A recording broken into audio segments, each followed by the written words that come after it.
one person to come is the president of the United Workers' Party, and he will be the one, along with Mrs. Unica, Anthony Victor, taking you on to the rest of the program. Let us welcome President of the United Workers' Party, Mr.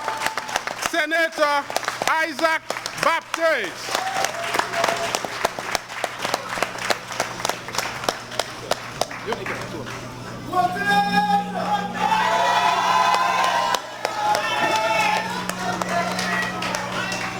Workers! Good evening, ladies and gentlemen, and welcome to our meeting. Let me welcome our candidates and future government of the Commonwealth of Dominica to Antigua and Barbuda. Let me also welcome special guests in our midst. I see Mr. Harold Lovell. Welcome. And I want to thank the Workers' Union for allowing us to use their hall so that we could have our meeting.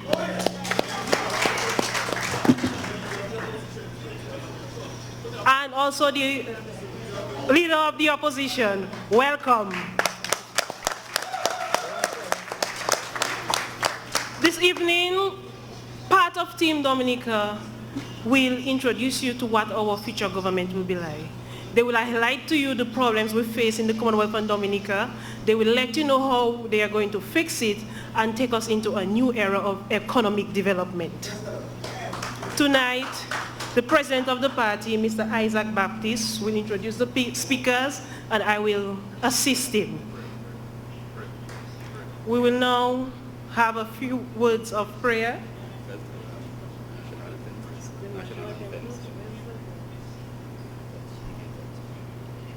Before we go into prayer, we will have the national anthem of Antigua and Barbuda.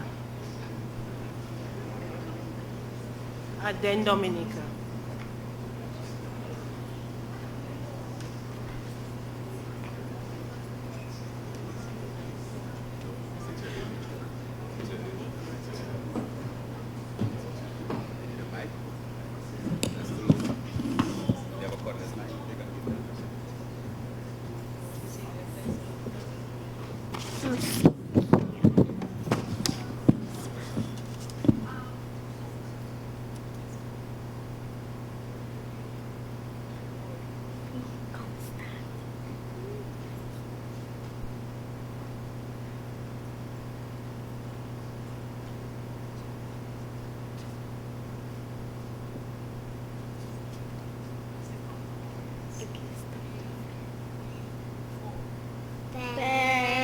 Antigua and Barbuda, with thy sons and daughters stand, strong and firm in peace or danger, to safeguard our native land. We commit ourselves to building a true nation, brave and free, ever striving, ever seeking, dwell in love and unity.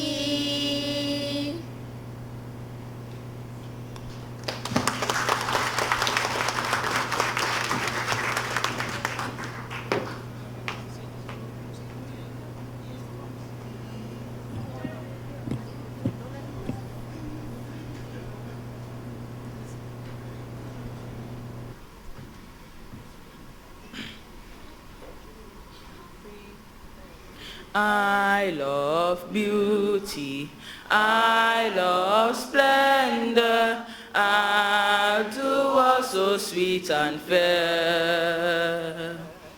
All must surely gaze in wonder at thy gifts so rich and rare.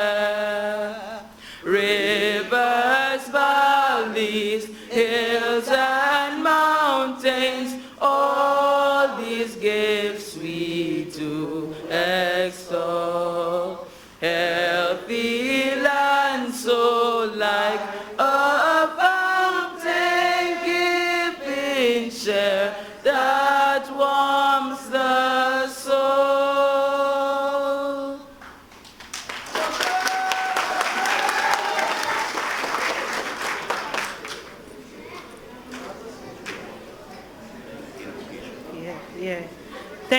you, and I must mention that the children who sang the national anthem are the children of our candidate for the Granford constituency. He is not with us today, but we miss him, and hopefully he will visit soon.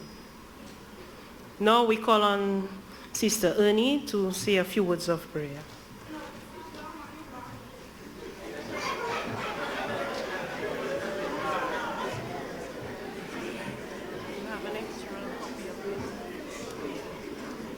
Let us pray. Oh, Father and oh God, we thank you today. You are mighty, you are powerful, you are great, and we give you all the glory and all the honor. We thank you, Father, for taking us safely here. You gave us a safe flight, and you have given us life, and we thank you, dear Lord. We thank you for hosting Antigua, those who are going to host us today, Father, and tomorrow. We thank you for them. We thank you for everyone gathered here today. Bless us, dear Lord. Father, Lord, I ask you, Lord, to shower your blessings on Team Dominica, the members here in Antigua, and those at home. We pray, dear Lord, that you'll give us the strength, give us the energy to fight the fight to save our dear country. And we pray, dear Lord, that you will instill in our members here the energy, the desire, and the enthusiasm to fight for that change that we need in Dominica. Father, Lord, we commit this meeting in your hands. We ask you, dear Lord, to take center place. Guide our deliberations, Father. Bless us. Bless this meeting. In Jesus' name I pray. Amen. Just one housekeeping matter. If you so wish to use the bathroom, it's at the back of the projector on your right. Or there is also one downstairs next to the bar where we have a few light snacks and drinks on sale, which is our fundraising activity. I will now give way to Mr. Baptist. Thank you.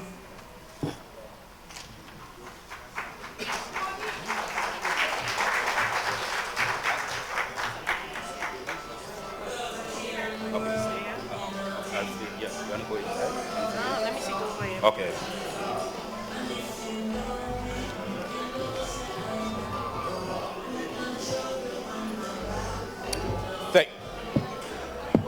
Thank you, Mrs. Victor. Could we ask those who of you standing at the back, could you please take a seat? There are many seats right here for you to have a seat.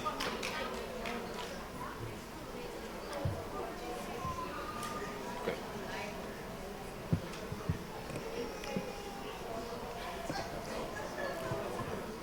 Good evening to the beautiful people of Antigua and the many Dominicans here present. It is a pleasure to be in your beautiful country and your adopted country, Antigua, Barbuda. Leader of the opposition, Honorable Lennox Linton, and also member for the Marigot constituency and incoming Prime Minister of the Commonwealth of Dominica. Honorable Joshua Francis, Parliamentary Representative for Roseau South constituency and Deputy Leader of the United Workers' Party. Other members of Team Dominica here present, Leader of the Parliamentary Opposition of Antigua, other members of Parliament, the Parliament of Antigua Barbuda here present, other officials of Antigua that I would not know here present, members of Team Dominica.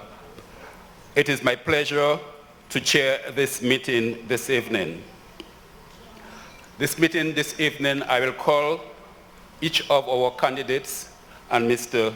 Steve Benjamin, or PRO, will give a very brief address or presentation of about 5 minutes or slightly more on the various issues and vision of the United Workers' Party for Dominica. This will be followed by an address by the Deputy Political Leader. We'll have then a short, brief interlude of music, and then the incoming Prime Minister of Dominica, the Honorable Lennox Linton, will address the audience. At this point in time, before I start introducing the various candidates, I'd just like to give a brief overview of the reasons why it is absolutely necessary for you to consider, and we in Dominica have decided that the current administration of Mr. Roosevelt Skerrit, Prime Minister of Dominica, the Dominica Labour Party, is too incompetent to run this business on governance in Dominica, and therefore this is the reasons why we're asking for change, and the people, the majority of people in Dominica also endorse our call for real change in the administration and governance of Dominica. Ladies and gentlemen, when you listen to the Honorable Prime Minister and his acolytes and ministers, you would have thought that Dominica did not exist before Hurricane Maria, because they want to give you the impression that what has happened in Dominica is a miracle, and therefore they deserve another five-year term in office, notwithstanding the fact that they have been in office for 20 years, 19 plus years. I would just like to give you a brief synopsis of what existed prior to Hurricane Maria, so you understand that the situation in Dominica was not good. And for many of us, and for many people, they see Hurricane Maria as a blessing in disguise for many Dominicans in terms of advancement.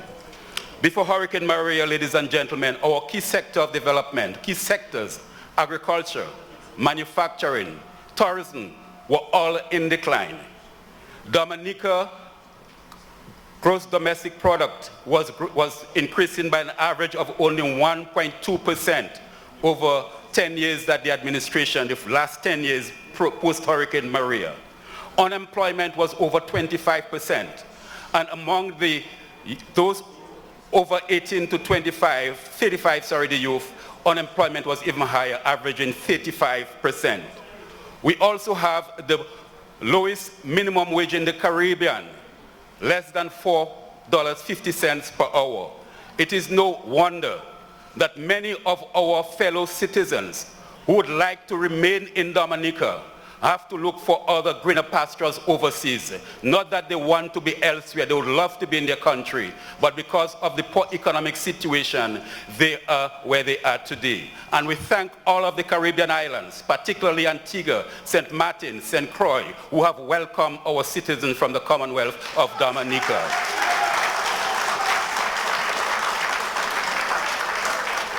Also, ladies and gentlemen, our health sector, which this administration of Roosevelt Skerrit met as one of the most advanced, particularly in primary health care, and the envy of the Caribbean when they came into office, it was down to a situation where things were really bad, and almost everybody who found themselves in a bad situation had to be flown overseas if they could afford it.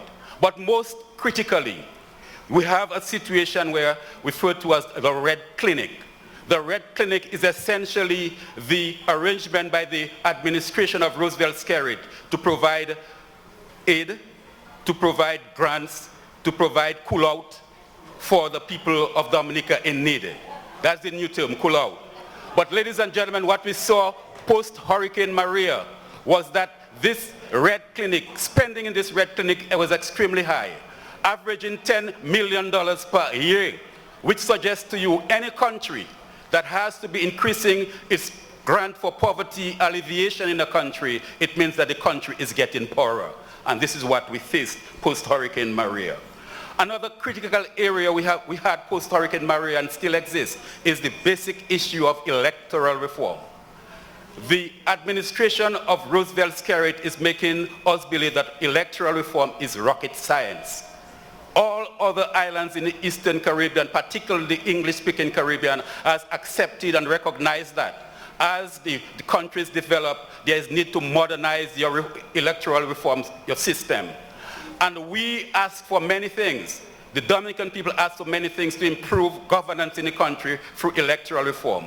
When we recognize that the Roosevelt Skerrit administration would not allow and will not facilitate it, we leaned over backwards and agreed to two basic issues. One, clean up the voters list, because we cannot have a country with less than 70,000 people, yet your voters list in excess of 70,000 people.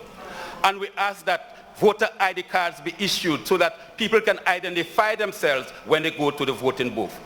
And after 15 years of struggle, today, up to today, we have not received it. We have cautioned the government that in the absence of electoral reform and elections being called, it poses a threat to security in the country. And it is likely to create civil unrest if we do not get electoral reform. We hope that common sense will prevail and that the government will facilitate electoral reform through the independent commission, that is the Electoral Commission. Then after, ladies and gentlemen, in 2017, we saw Hurricane Maria came and destroyed very badly our whole economy. And we thank the many governments in the Caribbean and people of the Caribbean throughout the world who have provided assistance to Dominica for recovery. We know that many of you from Dominica did go into your bank accounts and provided assistance to your people back home. Unfortunately, the government that received the assistance discriminated against the people who were to receive the assistance. And we are saying that this was bad government as well. And the situation still existed. We thank the government and recognize we are not saying that the government did not do anything. Of course they did quite a few things post-Hurricane Maria. However, in the process of so doing, they left many people behind in that the assistance was not distributed fairly. And right now we are in a reconstruction mode. We find that people who support the government, they are the ones being given preference. You could find a situation where persons whose roof are still uncovered, yet the neighbor, because they support the government, have excess material in the backyard or under the house. The United Workers' Party is saying this is unacceptable. This is not good governance in the country, and we want change, ladies and gentlemen. Another situation post-Hurricane Maria, one of the leading sectors of our economy was Ross University. 40 years, Ross University was in Dominica. And Ross University did not want to leave Dominica after Hurricane Maria. Ross University left Dominica because of the incompetence of the Roosevelt-Skerritt administration in providing the basic needs that the university wanted to continue to operate. And they are now operating out of Barbados. Ladies and gentlemen, we are telling you, when we get into office, we'll reapproach the owners of Ross University with the aim of getting them back to operate in Dominica, ladies and gentlemen. Also, ladies and gentlemen, presently, the main source of revenue for the government is the Citizens by Investment program. There are about 4 or 5 islands in the Caribbean with similar programs.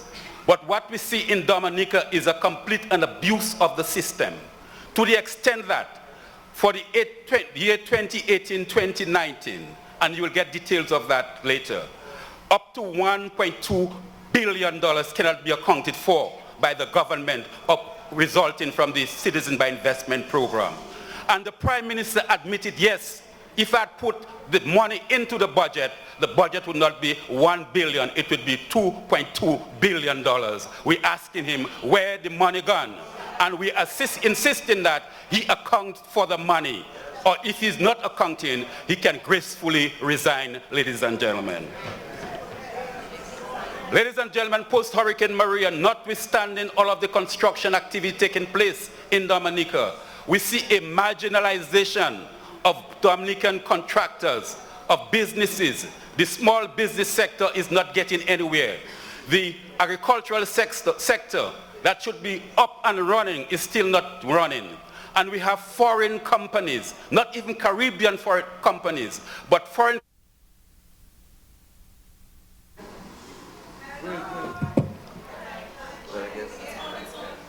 Yes, foreign companies outside of the Caribbean region, they are the ones that are being given contracts, non-bid contracts for all the construction activity that is taking place in this country. The United Workers' Party is saying, no, that is not right. The people of Dominica and the contractors of Dominica must be given a fair chance and participation in the reconstruction effort. And shamefully, the Public Works Department in any country, the Public Works Department is the major institution for road reconstruction and so forth in the country. The Public Works Department of Dominica could be a leading company throughout the Caribbean because of their experience, extensive experience in proper road construction and reconstruction in a very tough terrain like Dominica. what this government has done. They have marginalized it to the point there. Even the land of public works in Roseau have been sold to private sector. Shameful. And this is why we need change in Dominica, ladies and gentlemen. Real change we want in Dominica. So, ladies and gentlemen, tonight, as I said, you will listen to our candidates. Many of them will come very briefly. And then our political leader, Honorable Lennox Linton, who has shown the courage, the competence, the trustworthiness, I repeat, trustworthiness and transparency to offer himself to be the next Prime Minister of Dominica. And we are certain, we are confident that we will form the government. But we are saying, notwithstanding that we know we can form the government, it is the right thing to do. There must be electoral reform before elections are called. At this point, ladies and gentlemen, I'm going to call in my colleagues and to address you briefly. And I call from the Soufriere constituency, Dr. Sam Christian, to address you.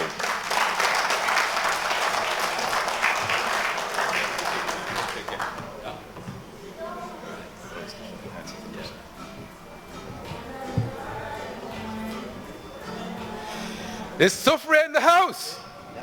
Yes, I want to bring greetings for the people of Scott's Head, of Galion, of Soufriere, and of Point Michel. You know, Salisbury? Salisbury too, okay. Well, we have people for that. I cannot steal their thunder. Ladies and gentlemen, tonight, you all are looking so good. And I want to, protocol has been established. I certainly want to recognize besides our honorable leader, the leader of the opposition of Antigua and Barbuda. Let's give him a big round of applause. Give them a big round of applause. Thank you. Some of you may know that I had a near-fatal accident in December of last year. And so bad, I remember when I was recovering, my leg fell off the bed. I had 3 fractures in my waist, in my pelvis. And I screamed so much, nurse, nurse, nurse. I realized I'm in Martinique, you know. I say, nurse, jamwe tobe, jamwe tobe. It was so bad, I told them, you know, if you have to amputate this left leg, go ahead and do it now. I don't want you to wait 3 months and then cut the leg. Cut it off now. But by the grace of God and by the prayers of people known and unknown across Dominica and around the world, I'm here today to share with you in this auspicious moment. For a while there, I floated in a zone between life and death.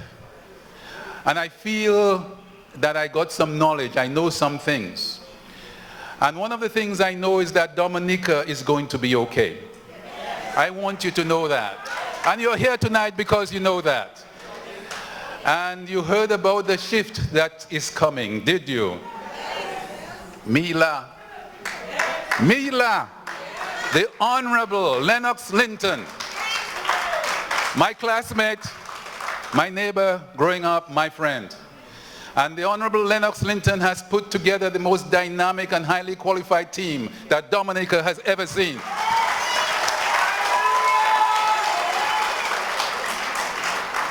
As a doctor and a surgeon in the US Army, I was in a unit, mostly white people. They rolled out the red carpet for me.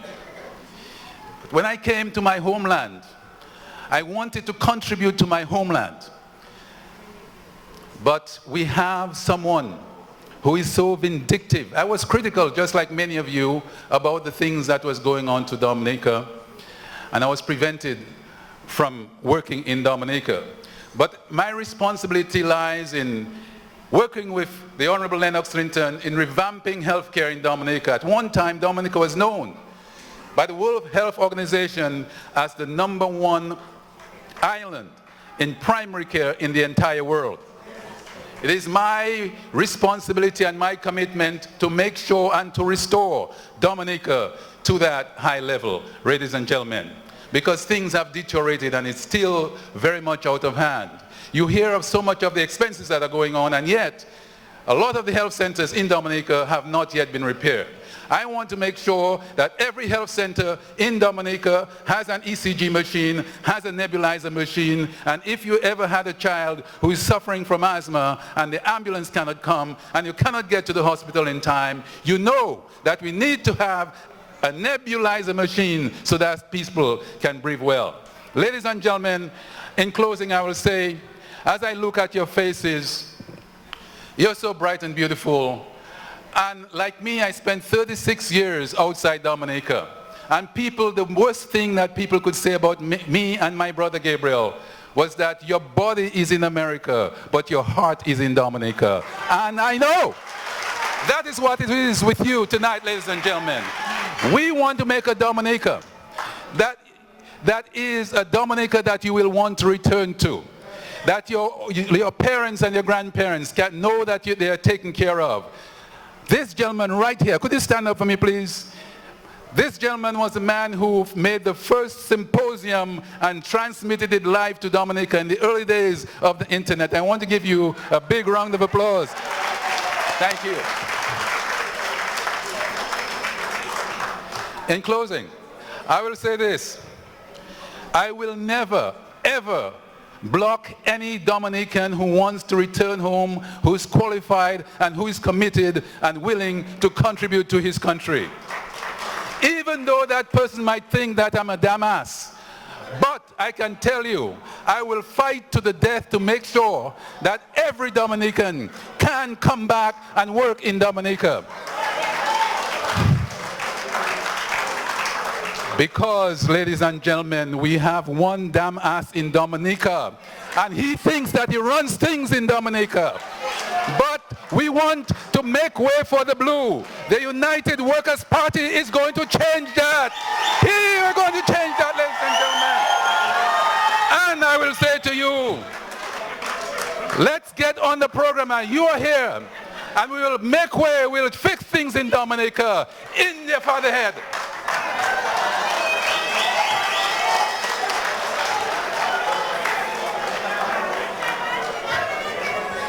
Yes, ladies and gentlemen, Dr. Christian is on top of the issue in the health sector. At this point in time, ladies and gentlemen, I'm going to welcome to the podium the gentleman who's going to take the Roseau Valley seat, Ronald Charles, ladies and gentlemen.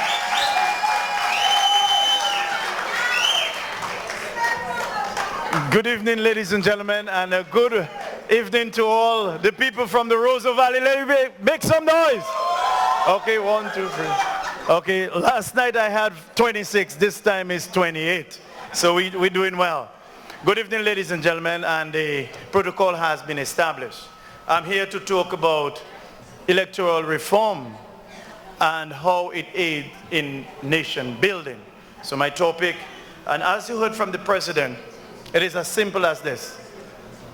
Democracy is an issue that affects every single nation. If you cannot do what you're supposed to do by law, it is a problem. If people are dictating every time what you should do, and the law states you should do certain things, it is a problem. So therefore, reform must come. We must rethink things. Reason why we have to do this? Because the issue of bribery is big in elections. Politicians now are going around giving cell phones. They're asking you, they're paying you, they're doing a lot of things in order that you could vote for them. Our laws in the Commonwealth of Dominica condemn this because the forefathers foresee that these things are wrong, and therefore we need reform. Simple things we're asking for, ladies and gentlemen. I had the pleasure to speak to a gentleman today. I'm not going to call his name, but I have before me the Antigua and Barbuda voting ID card. And what I see there is the basic information about the individual. But what strikes me on this there is an expiry date on it. It means, therefore, if this person goes to the polling station and this is expired, they cannot vote. And this is the way we control what the incumbents have been doing in Dominica and so many places where people try to steal elections. And therefore, that is what we're asking for. A simple voter's card. And they have other information, you know. It also says your occupation. So in case somebody looking, they like to say we look alike. Eh? So if somebody looking like you, at least you can make sure that this is the individual to vote. And therefore we are saying, clean the voters list. Ladies and gentlemen, in Dominica, we boast about plenty money. We have money. And things are well, and things are doing well. And we're building roads, and we're doing this, and we're doing that. How much does this cost to clean the voters list and give us an identification card? The reason why we don't want to do it is because we want to hold on to power. Because if the system change, not only that Roosevelt Skerrit and his government will get what is called, quote-unquote, a wicked volley, you know, volley, quote-unquote, but they will lose the election even worse than even if we get it or not. So therefore, electoral reform is important. Why? It builds the nation, ladies and gentlemen. Because you know that the government you put there, they came fair and square. It helps with your development. It helps with your economic status. It also motivates you as an individual because you know for a fact that that election was fair and square. I don't know what the examples are in Antigua and Barbuda, but I can almost sense that there is always a little sense of something going somewhere and some enticing coming out somewhere. This is happening back home in one way or the other. And it has to stop. And that's why we need the reform. And if you, as a Caribbean person, fail to bring democracy within our country, within our various jurisdictions, you know what is going to happen? We're going to disintegrate. We're going to break down our society. Our children will not forgive us if we fail to do things correctly and do it the right way. And that is why Dominica deserves electoral reform. And we will get electoral reform with your support. I thank you. God bless you.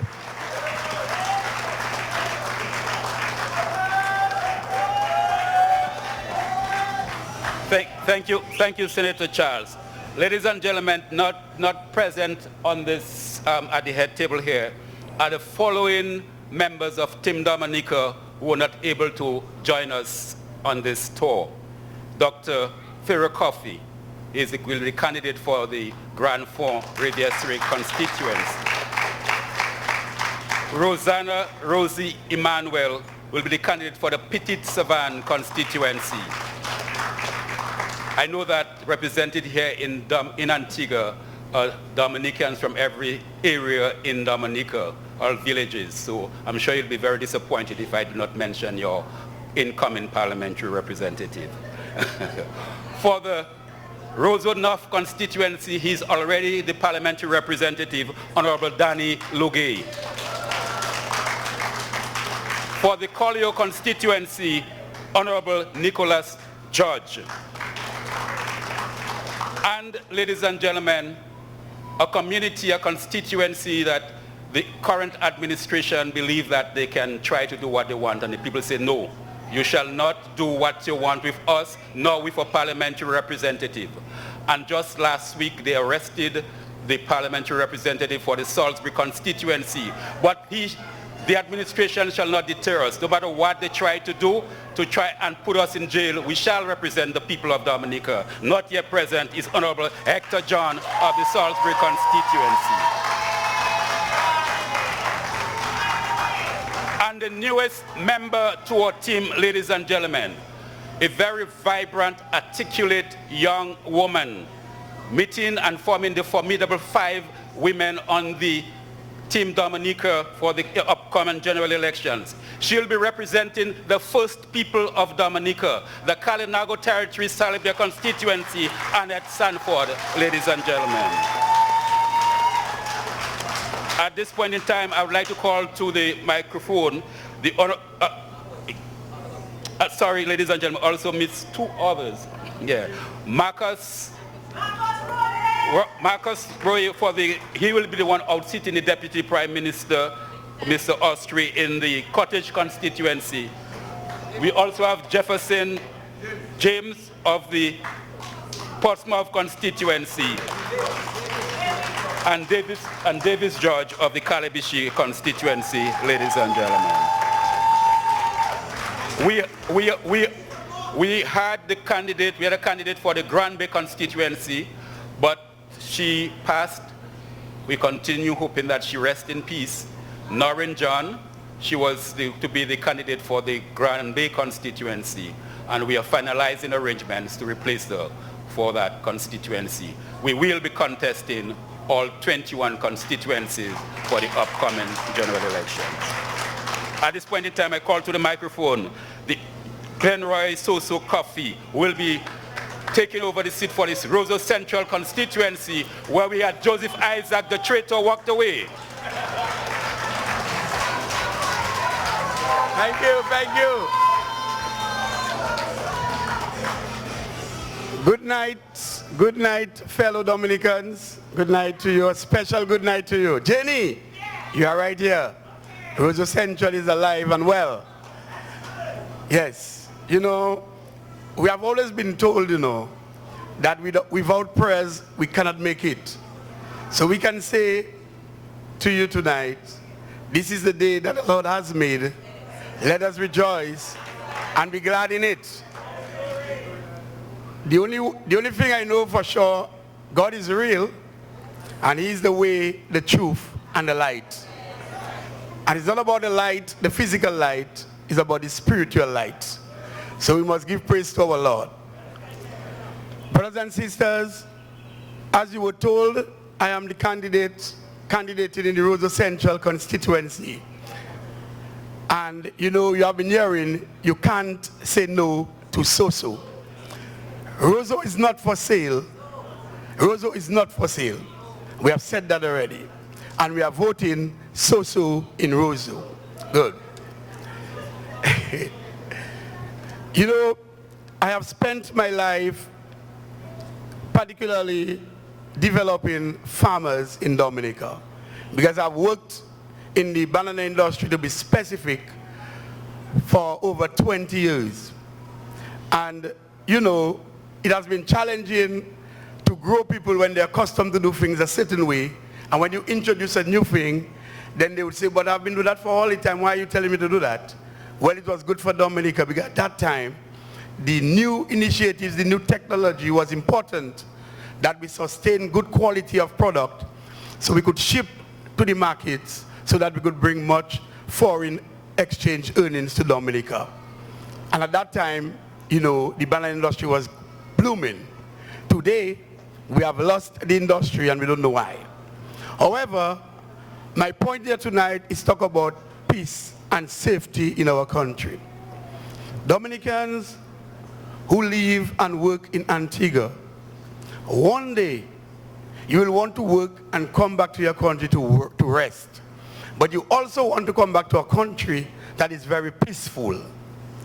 Peace can be described, you know, as freedom of, you know, disturbance. Or normally we say tranquility. In Dominica today, we are heavily polarized politically. There is much political tribalism in Dominica. And for this reason, our people are very divided. We must pray for peace in our beloved land. We must pray for our neighbors. We must pray for our friends. Those who hate us, we should pray for them. Because peace is what will carry us through. We need each other. However, if we want a nation who live in peace, I think the government should respect the wishes of the people. Yes, they should.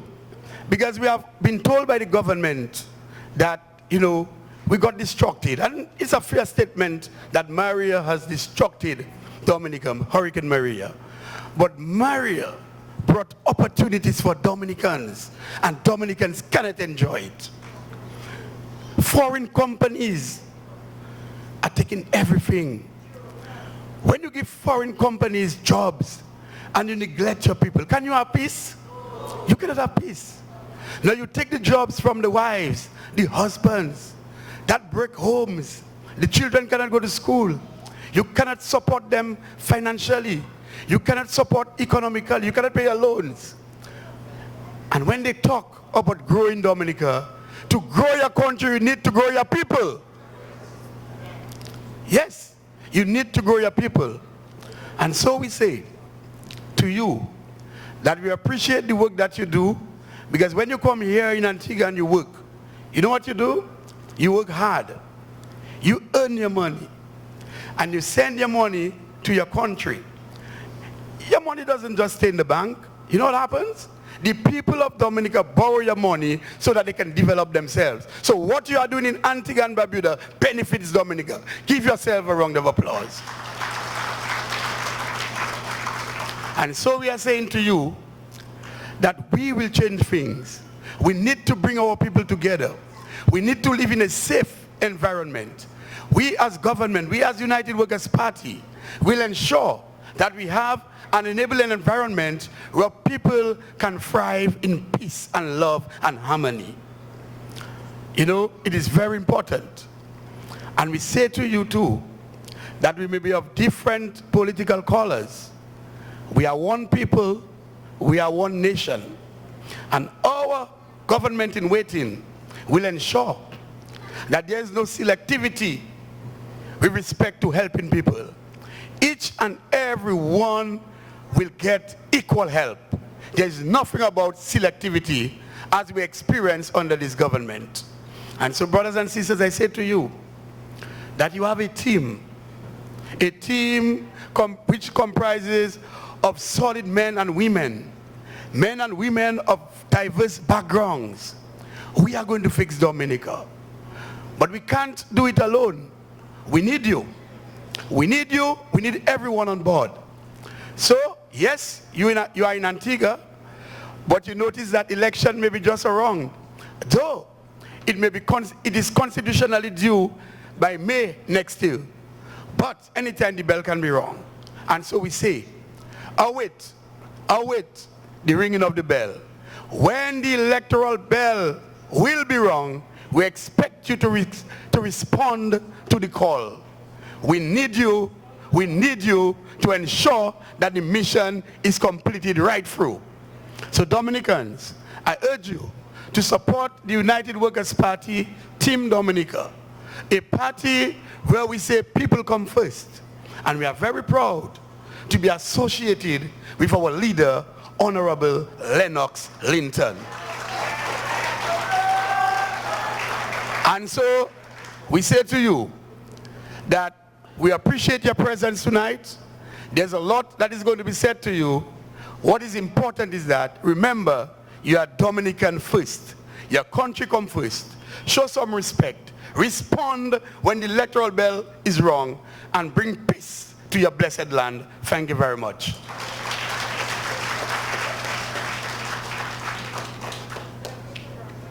Thank you, Mr. Coffey, candidate for the Rosa Central constituency. I call to the podium to address you, ladies and gentlemen, Mr. Felix Thomas, Senator Felix Thomas for the Maho constituency.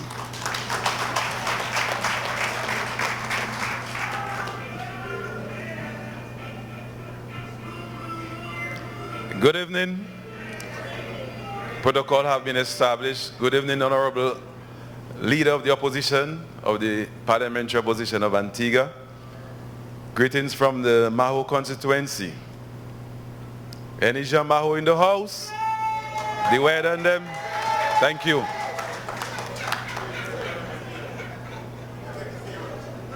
Sarah? Very well. You know, what connects us as Caribbean people, as Dominicans and Antiguans, is that aspect of hard work. That aspect of looking for greener pastures.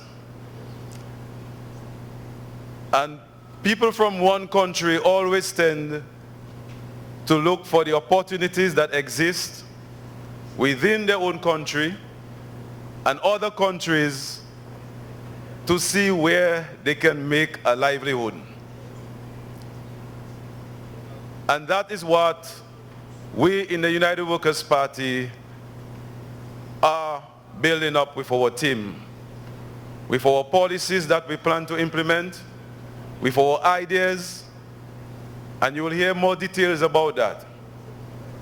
And it means developing Dominica with you in Antigua. The Dominicans who have left and come here for whatever reason, we want to create an environment with opportunities that can get you back to come and work. And I know we all envy that, brothers and sisters. It hurt my heart as an engineer and contractor and a self-employed man from 1993, married for 26 years with 4 children, to see our country being hit very hard by Hurricane David first in 1979. And there was a rebuilding process. We saw trades were developed. We saw young people and young persons got skills. We saw farmers got involved. There was a local economy that contributed to our national economy. Recently, our country got hit by Hurricane Maria in 2017. Before that, we got hit by Tropical Storm Erica. And when we look at how the government handled contracts, and even before the contracts for the work, food that came from aid donors, charitable organizations, were not distributed properly. In my Maho constituency, food was being brought around to persons and they were saying, compliments the PAL rep. You cannot do that. You cannot do those things. Everybody was in need. And I can tell you, it was the first time that we realized that money meant nothing to us after Hurricane Maria. Yet, the political structure that exists in this Labour Party government led by Roosevelt Skerrit decided that they want to make you feel a high level of dependence on them. I'm standing here to tell you that I'm not for it, you are not for it. We are not going to take this kind of trend where people have to bend on their knees to go to political parties and government. No, we want our children to be independent. We want generations that come, generations that go, can grow. They can grow and say, we can stay in Dominica. Some of us have to stay home to build it. And at this time we are hearing, and it's a fact, monies are missing, billions are missing.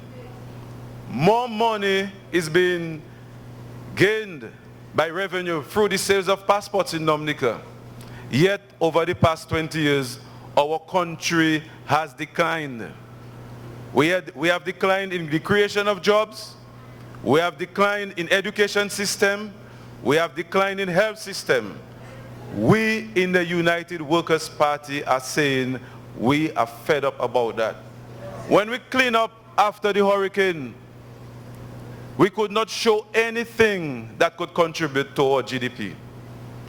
Not even an abattoir, not even a coffee plant, not even a banana field.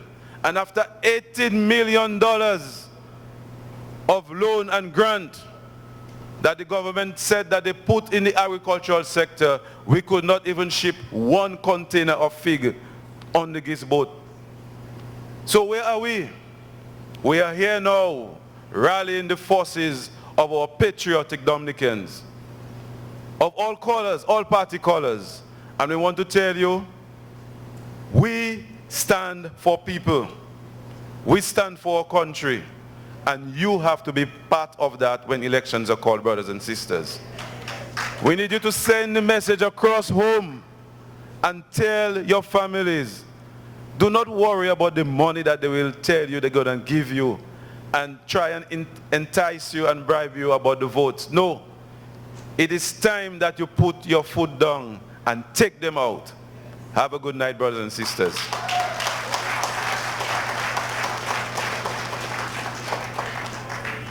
Thank you, Senator Felix. Ladies and gentlemen, the diversity of the United Workers' Party Team Dominica for the upcoming general election is unfolding right before you.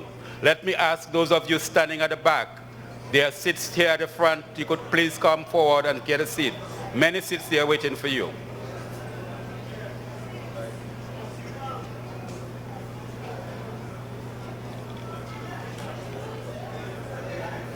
Yes, the diversity of Team Dominica is folding right before you.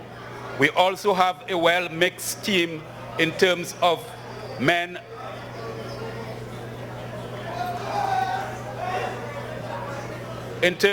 and women. And at this point in time, I call to the podium to address you briefly, Honorable Ernie Johnfin from the Castlebrook constituency, who is also going to be my next parliamentary representative. Ernie Johnfin, ladies and gentlemen.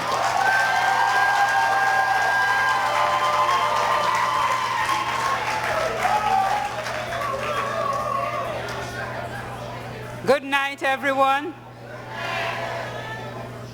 All our Dominican Antiguans, I bring you greetings from the Castlebrook constituency. Petit Soufrière, Saint-Sever, Good Hope,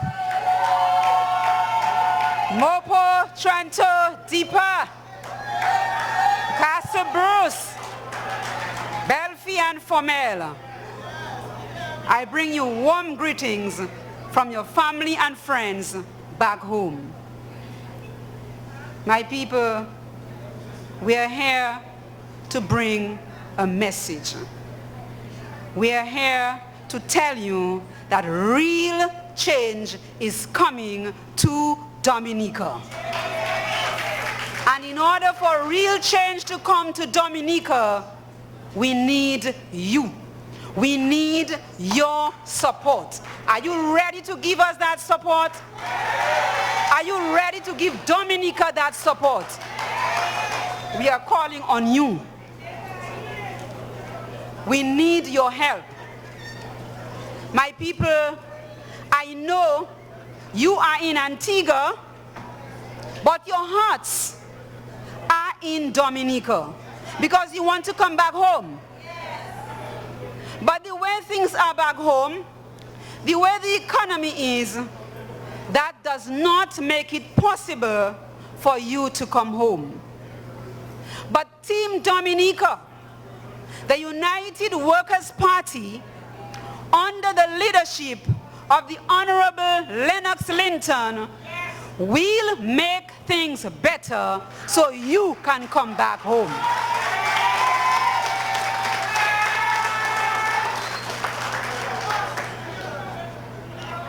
Before I go further, I need to condemn, just a few seconds, to condemn a malicious act that was done sometime last night or this morning. Yesterday or last evening in St. Martin, I said, listen carefully, I said, some people do not even want others to know that they're from Dominica. In my own words, I said, some people are saying, I don't even want people to know I'm from Dominica. You know what happened? A Labour Party supporter back home or somewhere, I don't know, edited, cut off the beginning of my statement and only used the voice clip. My voice is saying, I do not want people to know that I am from Dominica. This is a malicious act. This is an act of desperation, and this is not going to stop me. They are trying.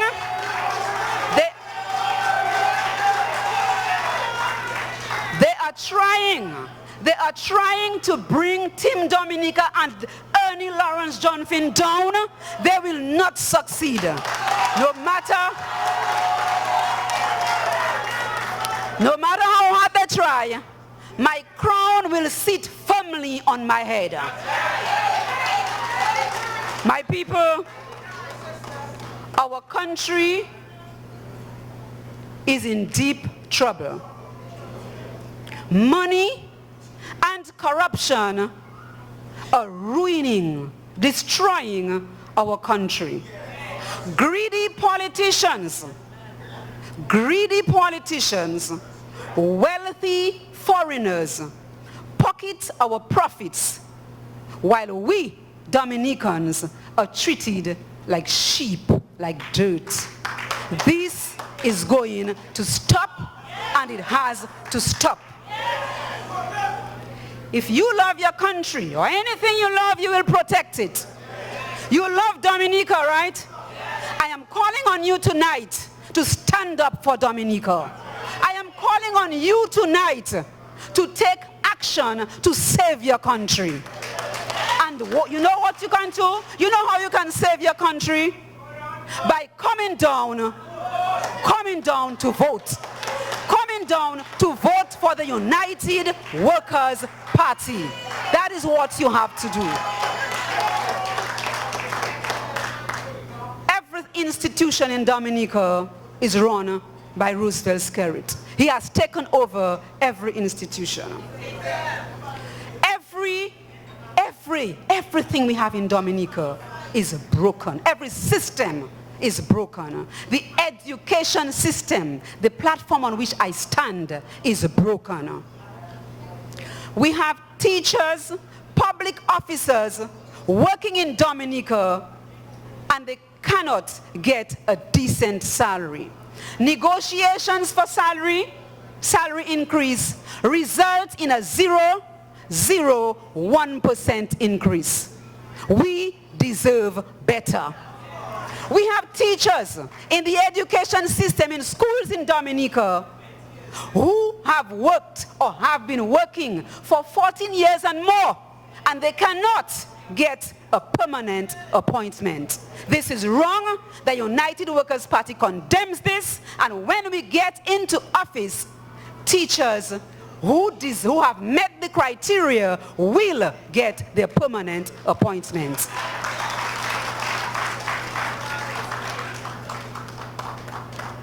My people, Dominica needs you. You have to know that in Dominica now, we are fighting a battle. We are fighting a struggle. We are not fighting against flesh and blood. We are fighting against evil forces. And I ask you to pray. I ask you to look up to your God. Call on your God. I, Ernie Lawrence John Finn, look to the hills from whence cometh my help. Man, my help comes from the Lord. And in the name of Jesus, the mighty one, Team Dominica is going to take over the governance of Dominica, and we will deserve better. We will get better. Thank you.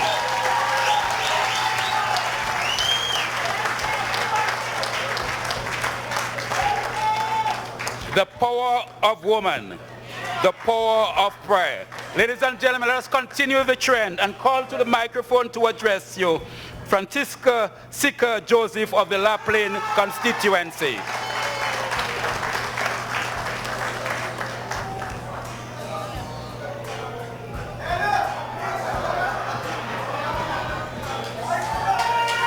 Yes. Yes, good night, good night, good night, good night. Another formidable woman standing strong. I stand in solidarity with Teacher Ernie, and we're going to fight for Dominica. We're going to fight to free Dominica. We stand in solidarity. We stand for injustice. We stand so the people of Dominica can be free. So my 5 other sisters, 2 of them are in Dominica. We are standing firm. And no matter they tell you it's hard for women to be in politics, but let me tell you something, I'm not afraid.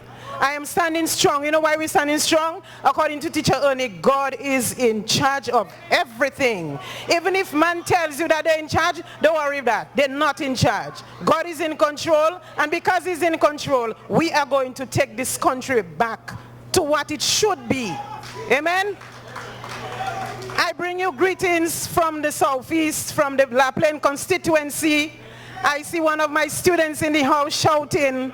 As a teacher at the daily school, I taught him. So Daniel, good night to you. And to all those, okay, from La Plaine, from Wetika, from Delis, I stand because the people of the La Plaine constituency want and need help. I stand because the Pilit Savant to Delis road need to be opened.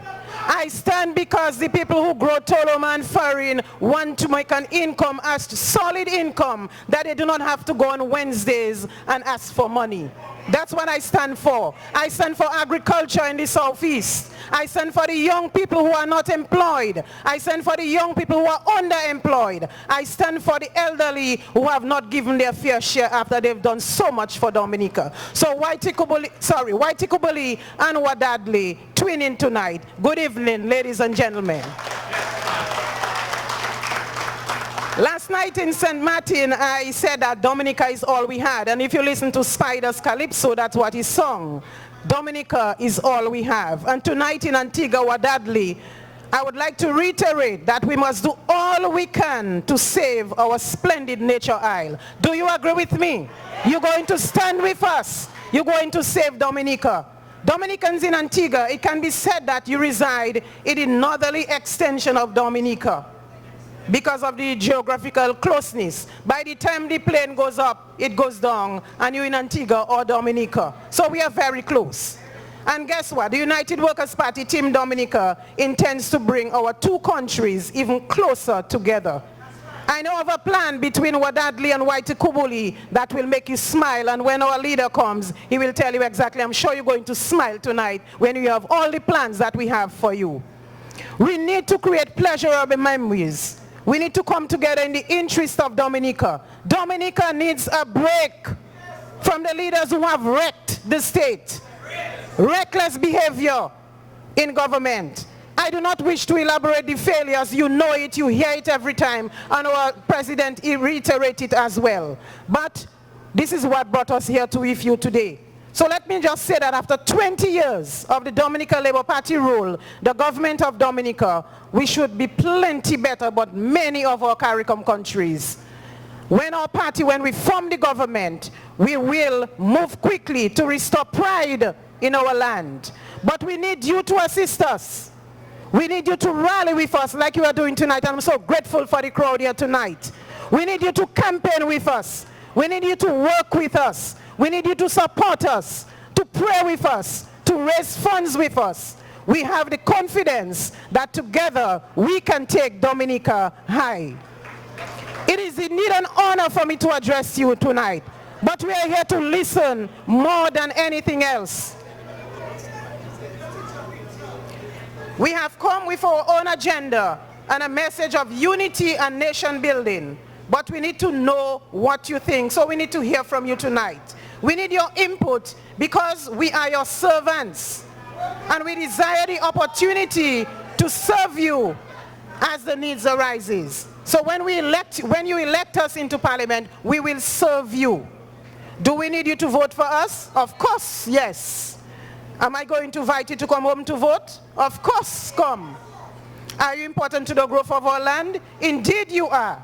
But we are here to entice you to come to Dominica, with not just to vote, but we want to win, and that's what we are here to do. So the continued partnership in the diaspora Antigua is closest. We call it the diasporic landmass. That's what I call it. So we need you. It is our duty, therefore, to position ourselves, and we have already positioned ourselves to take over the wheel on Dominica. So ladies and gentlemen, friends, constituents, we are going to form the next government of the Commonwealth of Dominica with the Honorable Lennox Linton as our leader. And we are not afraid. When the others come and they scream and they denigrate us and they tell us, they call us all manner of names, trust me, we are not afraid. Your people, your team stands strong. And we are even stronger. When we saw the kind of support we got in St. Martin, we got strong. When we see the support here tonight, we got even stronger. So when we go somewhere else and we see another team, we're going to get strongest. Yes? So I thank you for your hospitality, Wadadli. Remember, Whitey Kubuli and Wadadli, Twimin. I thank you. I love you, ladies and gentlemen. Come down and vote.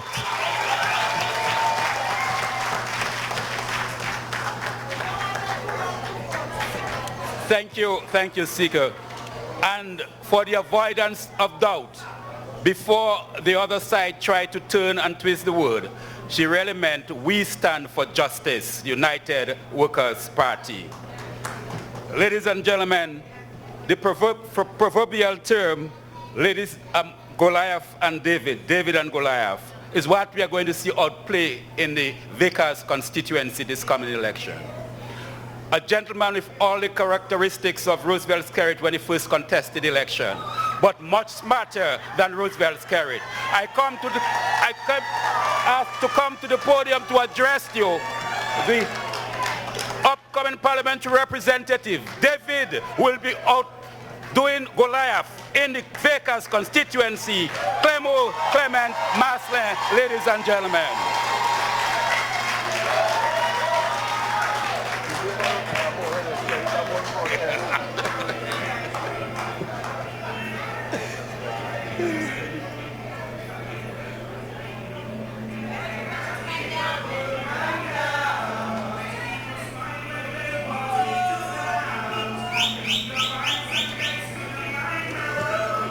They will never ever take my crown.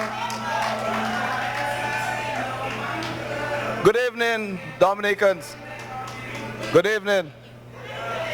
My mic off.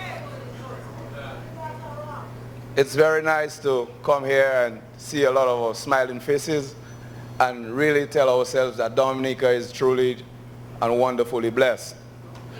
Permit me firstly to honor the Most High God, Jehovah Jireh, in whom I live, I move, and in whom I have my entire being. At this time, I just want to take special time off to acknowledge those at the head table, especially the leadership of our party. Honorable Lennox Linton, can I get the deputy leader of our party, the president of our party, and those candidates who are back home eagerly looking on and cheering us on. And to my constituents, those from Penville, Vickers, Tebow, and the listening public via the internet, Dominicans home and abroad, good evening. It is at these moments when you realize that dreams are crushed, hopes have been erased, and the livelihoods have been snared away from your people or taken away from your people, that you would stand boldly and confront what is considered a giant and tell him straight in his face, giants fall every day.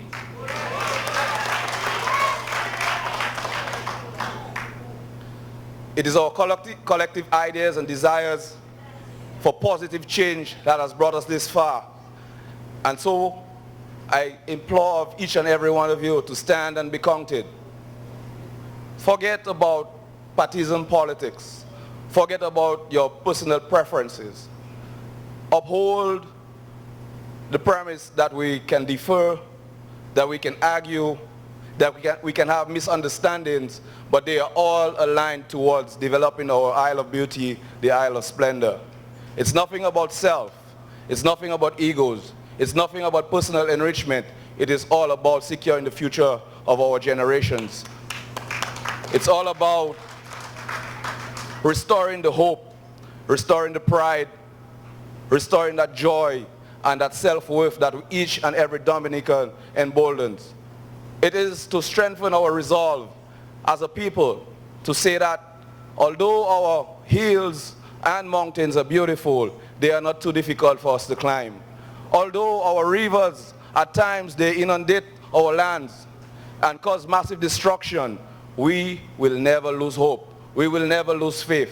we will never cast a blind eye on the situation that exists. The situation where Dominicans are forced to work harder for less. We are forced to seek refuge in the other countries. We are forced to have that understanding that everything out of Dominica is better than what exists. No, we can't accept that. We can't accept that petty type of governance which seeks to destroy every fabric that our forefathers have built. We as Dominicans need to rise up. We as Dominicans need to stand and be counted. I have tried on many occasions to assess the government, and for some reason I want to make it fundamentally clear that I am not convinced that the Dominican Labour Party doesn't care about people. I think they have maybe some semblance of caring for the people, but they have been experts at convincing me that they don't have the know-how of holistically building people. They don't have the know-how of managing a country where everyone can be independent. Everyone can gain what is rightfully theirs. Everyone would be able to stand on their own. And for this, as a young man, and I think it's aptly said by Samuel Sharp in 1832, and it's right there in the Jamaican Revolution, I would rather die than to stand by and be a slave to a very system that I voted in. And I want to say that boldly, that we all should stand up as Dominicans, rise up and restore the pride of our nature land. I just want to thank you for having me there tonight. Thank you for having us. God bless you.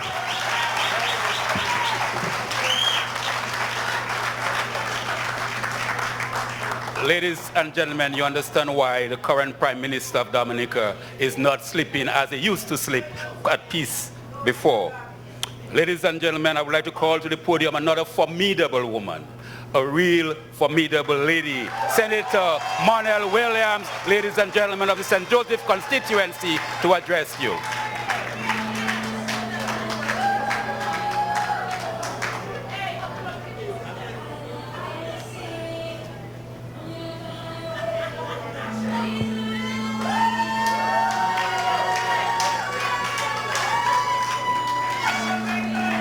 Wadadle, Dominicans, Patriots,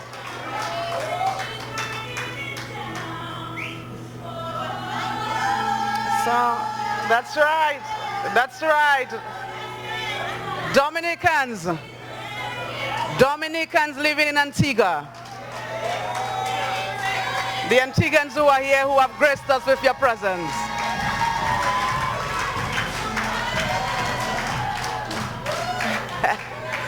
Antigua is on fire tonight.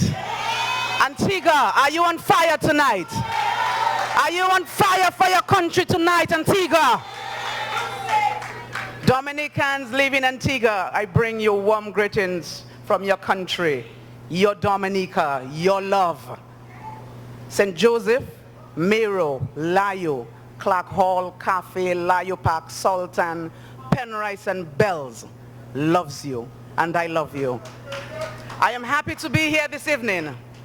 Last evening in St. Martin, it was a pleasure to see my brothers and sisters who live in St. Martin, and tonight, it is wonderful to stand in Antigua. It is wonderful to see Dominicans who have left our shores looking well. You look beautiful tonight. You are wonderful people. And wherever Dominica is, wherever Dominicans are, you will find Team Dominica. We will find you because you are here for us and we are also here for you. You know why we're here, right? You know why we're here, right? Why are we here? We're here because Dominica needs all of us. Dominica needs me, but Dominica needs you too. Dominica is home, and home is where the heart is.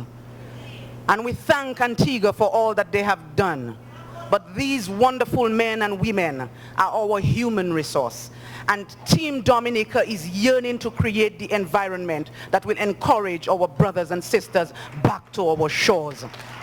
We want you back home, helping in the development of our country. But currently, as it stands, it is impossible. The Dominican Labour Party has broken the back of Dominican more than any storm and or hurricane. In 20 years, they have destroyed what our forefathers bled and died for. They are on the verge of destroying our very democracy. You have to fight for your Dominica. It takes all of us, me, Team Dominica, Lennox Linton, Joshua Francis, and all of these wonderful men and women who are standing here, sacrificing self and family for country. It takes you living in Antigua to come home and save your country. It is now or never in my eyes.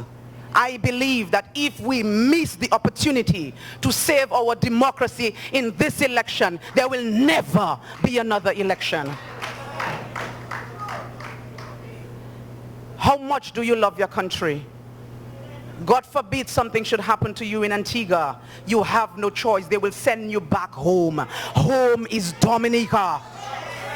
Your responsibility is to save the land of your birth.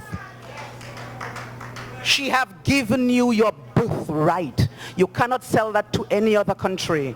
And as much as you love Antigua, and as much as you are benefiting from Antigua, Antigua has done well for itself, which is why you have left and come to Antigua to create a life for yourself. But you owe a debt to your country. Tonight I challenge you to pay that debt at the next general elections. I know that you are hearing stories, and the media is populated with images that the Dominican Labour Party wants you to believe. They want you to believe that everything is all well and good in Dominica. They want you to believe that Dominica is growing in leaps and bounds. They want you to believe that the CBI monies are working for the people of Dominica. But Dominicans, I stand here tonight as a reality of what exists in Dominica. Abject poverty, our human resource running from our shores. Our jobs are leaving. Every day, somebody leaves, a nurse leaves, a doctor leaves. Kubuli closed. Bellows is shrinking. The public sector is shrinking, the private sector is shrinking, our pockets are shrinking, agriculture is shrinking, manufacturing is almost non-existent, tourism is shrinking. That is your Dominica. That is your Dominica, but they will come to Antigua with hundreds of clappers and tell you everything is well in Dominica. Lies. I challenge you to walk in Dominica and enter into the homes of Dominicans who live in Dominica and ask them what is on their bank accounts and how many of them can take a vacation and how many of them can send their children to school on their own and how many of them can build their own homes. The Dominican Labour Party is now using the housing program to fool our people in Dominica. But our people are smarter. Because Team Dominica is not just about building houses. We are about creating homes. We are about creating a resilient and sustainable economy. And it starts with empowering our people. Tonight, I want to encourage you to come home and vote for your Team Dominica United Workers' Party. We have a vision for Dominica. We have a vision to transform the image of Dominica. We are telling you that the national employment program that the government boasts so much about will be transformed under a United Workers' Party government. We offer you 12,000 new jobs in the first 5 years. We will create it. Dominica has everything it needs to be successful. We have all that it takes. And so tonight I invite you home. Not just to vote in a new government, but to save your country. In this era, there is no better team to save Dominica than the United Workers' Party. We have to abandon corruption. We have to abandon men who seeks to serve in office for 50 years, the Mugabe style and the Hitler style of government. We abandon that tonight. And I call you, come here forwards, sons and daughters, do the right, be firm, be fair, come home and vote for your United Workers' Party at the next general election. Come home and save your country. I love you, Antigua. I love you, Dominicans. God bless you, and we can do this together.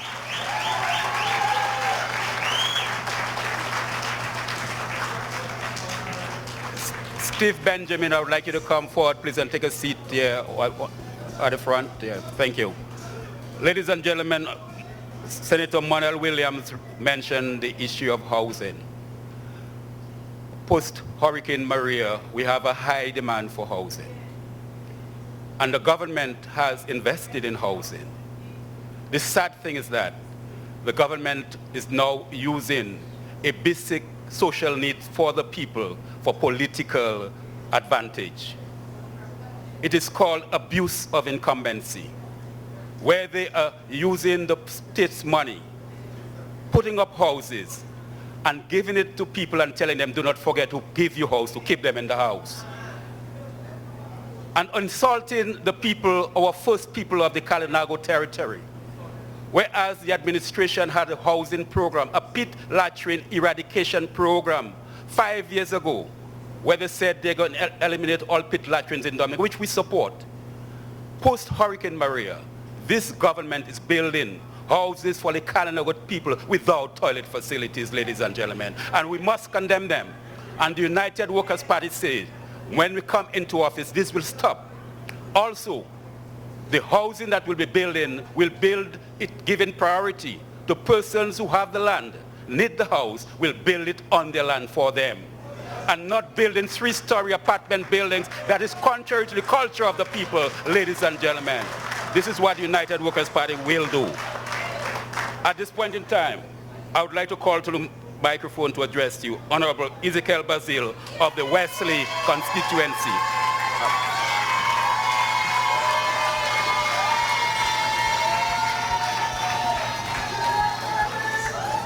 Wesley, Woodford Hill, Palm Tree. Thanks for the support. I know. Thanks for the support. I love you too. And I'm happy, I'm really happy to be here. Let me recognize the presence of the opposition leader of Antigua and Barbuda. Thank you, sir, for coming. And I hope your struggle and your uphill task is not as difficult as ours, but ours is difficult.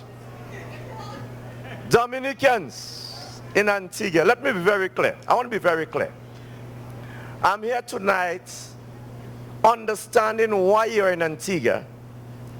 I'm here tonight understanding that you want to come home. I'm here tonight asking you to leave Antigua at the next date that they call the general election and come to Dominica to vote for the United Workers' Party. And I'm not mixing my words on that. I want you to come and vote for the United Workers' Party, and let me say why.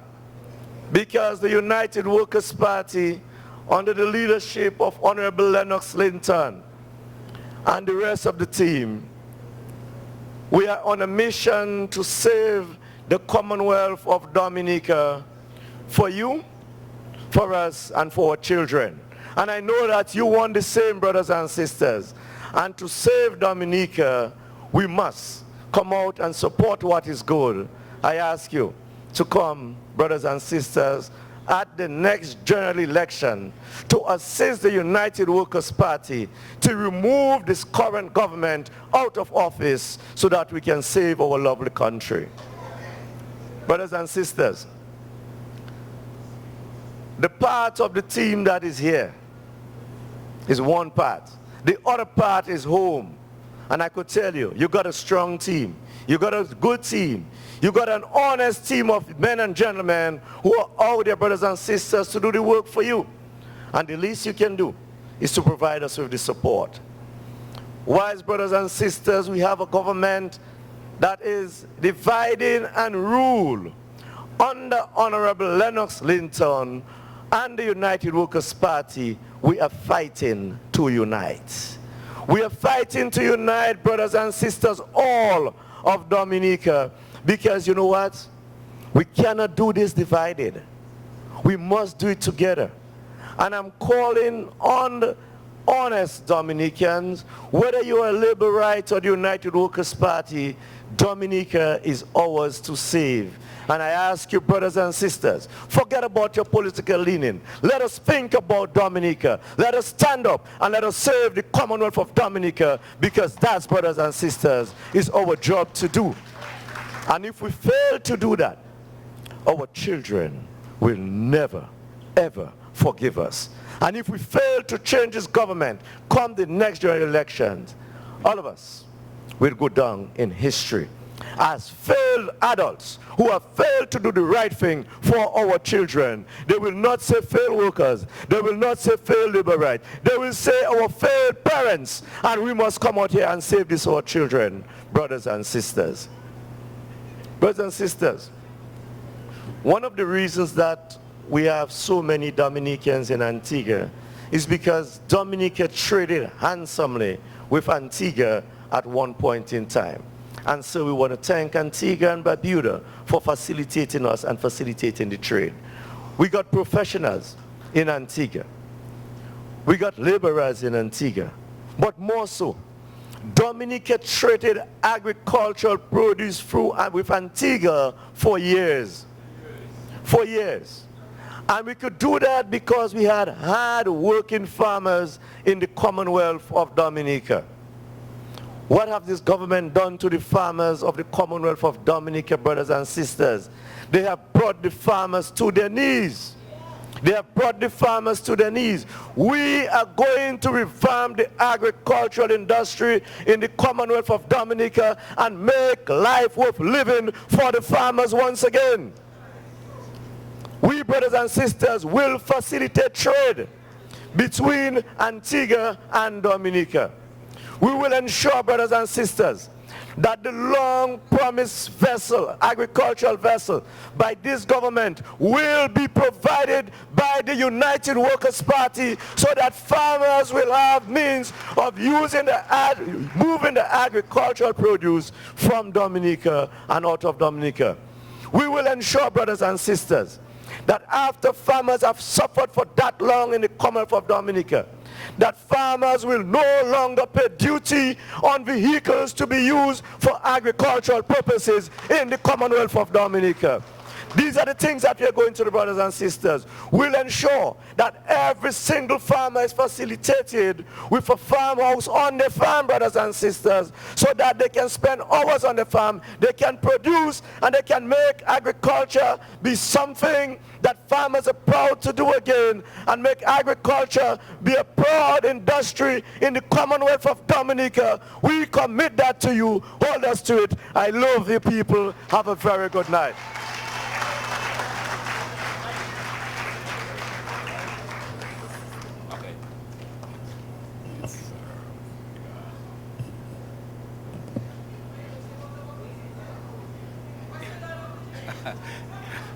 Yes, ladies and gentlemen, on the issue and sector of agriculture, we have here in the audience a gentleman, Steve Benjamin, who is our public relations officer and part of management of United Workers' Party. And he has been doing trading in agriculture for a number of years. I just want him to come in and briefly give you some of his experience, very briefly, so that you understand how the United Workers' Party understands the sector and how it's going to improve the export of agricultural produce, ladies and gentlemen.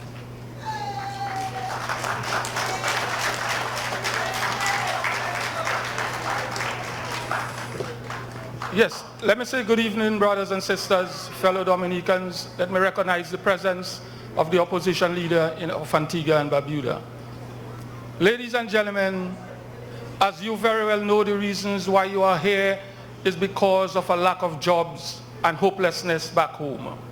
We have presented to you a solid team of intellectuals to transform the social fabric of the Dominican society. But we believe strongly that agriculture has to be one of the pillars of the Dominican economy. And that is why the United Workers Party is pledging to spend millions of dollars in the agricultural sector to put the farmers back on the field. That is why the United Workers Party is making a commitment tonight that we will twin St. John's with the community and village of Marigot. Marigot has a fisheries complex, and we believe we can develop that fisheries facility into a port to facilitate the export of agricultural produce from Dominica to Antigua. I have a contract in recent times with a businessman based in Antigua, and I had to terminate the contract because I cannot get produce from Dominica. Brothers and sisters, I remember 25 years ago, the boat, the vessel I used to transport agricultural produce from Dominica used to leave some produce on the port because the boat was laden. We are prepared to transform agriculture, brothers and sisters, but most importantly, we need your help. We were in St. Martin last night. In recent times, we were in Florida, Atlanta, Texas, New Jersey, New York, and Canada. We are building a coalition of Dominican patriots to assist us in rescuing Dominica. It's not just about changing the government. It's about rescuing what is left of the Dominican economy. And we need you to understand that is according to the Constitution of Dominica, it is illegal for a political organization to purchase a ticket for you to return home to vote. We do not want to start on the wrong side of history. So we are suggesting to you, we are humble asking you to join the movement of change and to make a sacrifice and purchase a ticket and return home to vote out the Dominica Labour Party and put in place the United Workers Party. We will work with you. We will create the environment so that you can build homes. We are committing to you tonight that the first year of our administration, there will be duty-free on building material. There is hope. There is place for all of us to build Dominica together. Thank you very much and good night.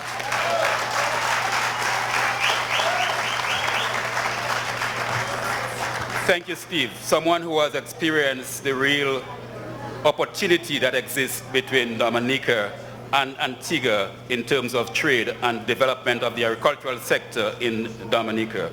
Ladies and gentlemen, one of the hardest politicians in Dominica, one of the most astute politicians in Dominica, one of the most loved politicians in Dominica. Ladies and gentlemen, he shocked the Dominica Labour Party when he converted over 1,000 votes for the Dominica Labour Party, which they won by the 2009 elections, and he turned that around and he won the following election by over 300 votes, ladies and gentlemen. We're talking about here the Deputy Leader of the United Workers Party, Honorable Joshua Francis, that will keep the Roseau South constituency and ensure that Dominica is saved, ladies and gentlemen.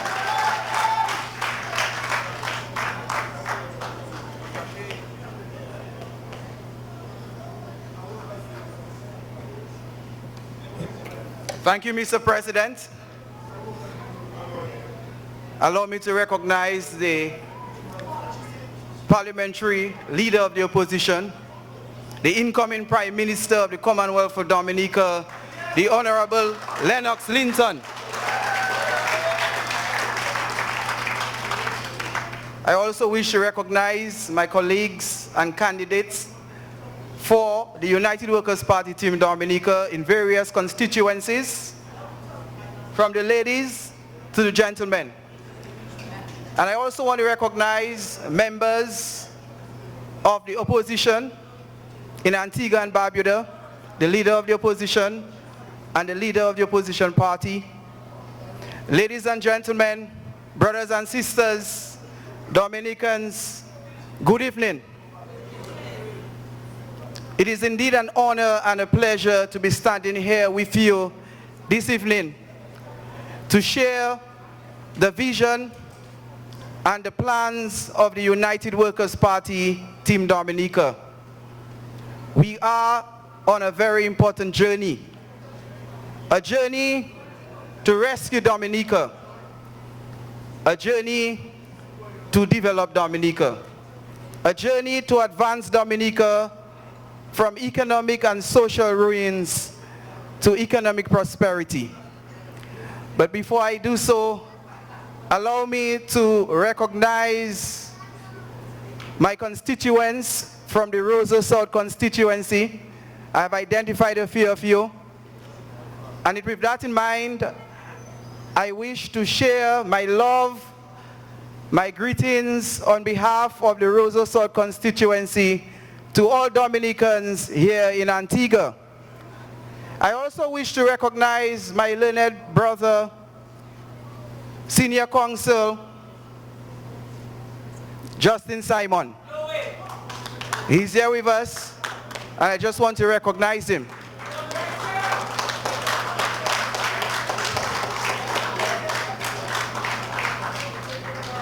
Brothers and sisters,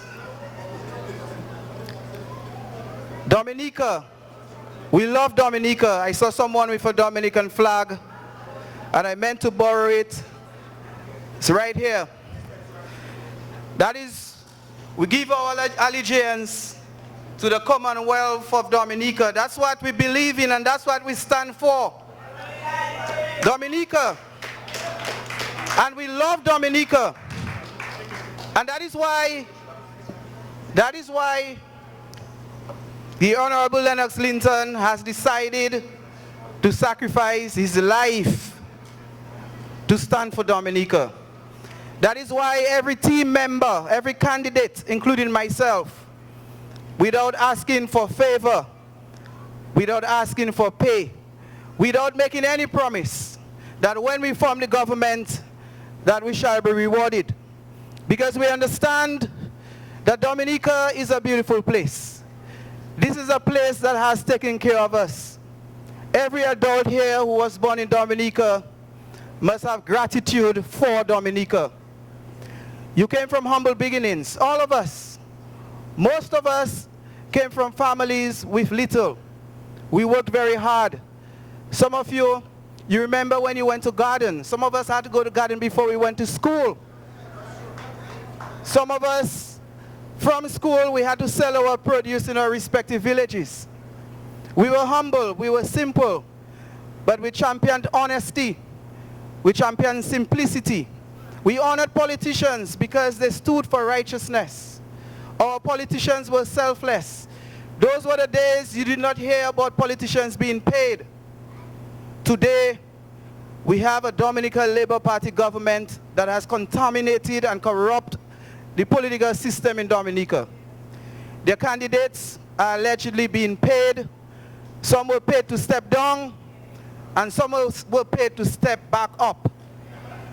And later on, the incoming Prime Minister will explain to you where that money is coming from. He will explain to you how the CBI program has been corrupted by the Dominica Labour Party government. Earlier you heard my learned friend, Mr. Ronald Charles, speaking to you about the importance of electoral reform. And that is very crucial because we have a Prime Minister, outgoing and tired, who insists that he must become and continue being Prime Minister against the will of the people. A democracy supposed to reflect the will of the people, and it's supposed to be fair, not just free, but fair. It is not us who said that elections in Dominica in 2014 was not fair.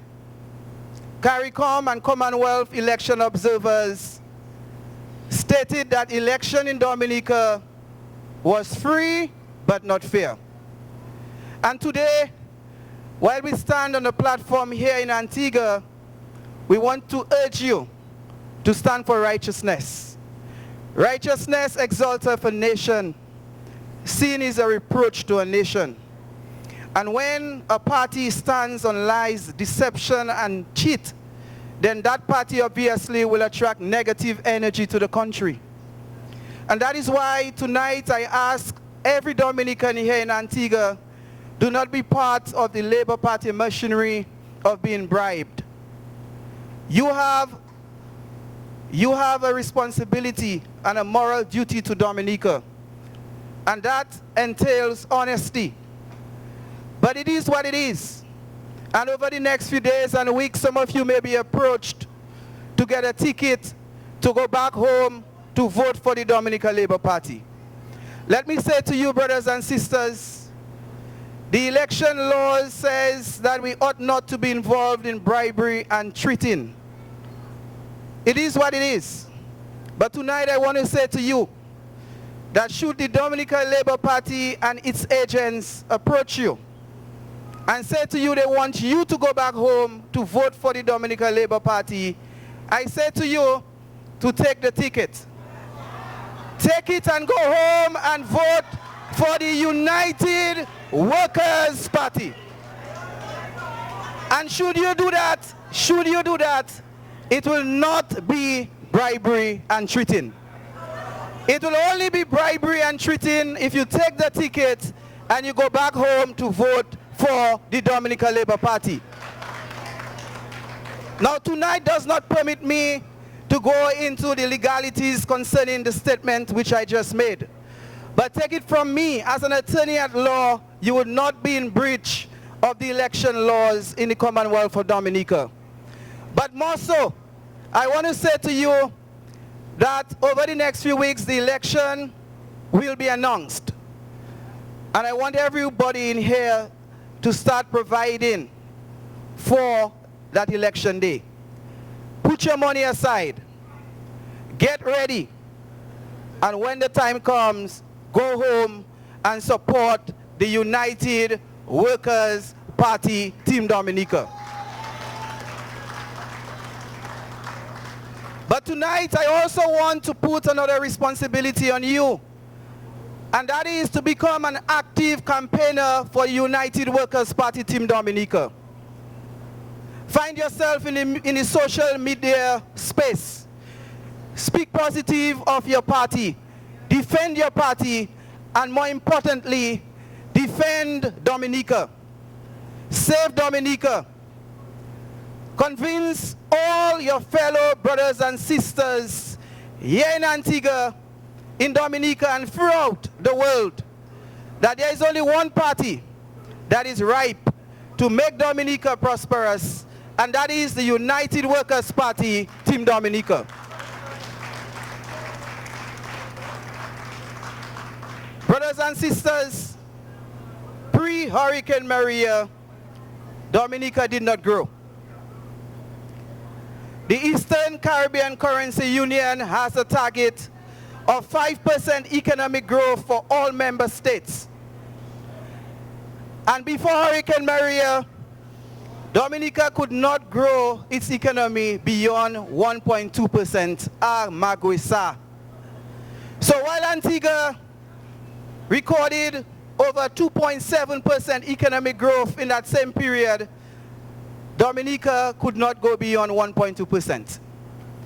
While Antigua could increase its minimum wage now to $8.50, am I correct? $8 an hour here in Antigua, minimum wage.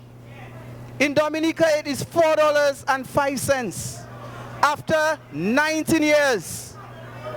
It means that it is legal for someone, an employer, to pay an employee $650 a month in Dominica. Some of you here in Antigua make that money in a week. Some of you who work in construction, you may get $250 a day.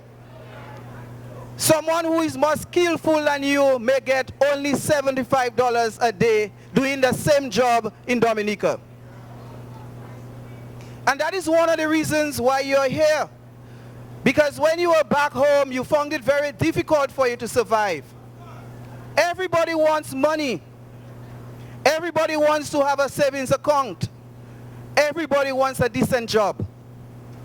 Everybody wants to know that when he or she works, that he or she is paid a decent salary.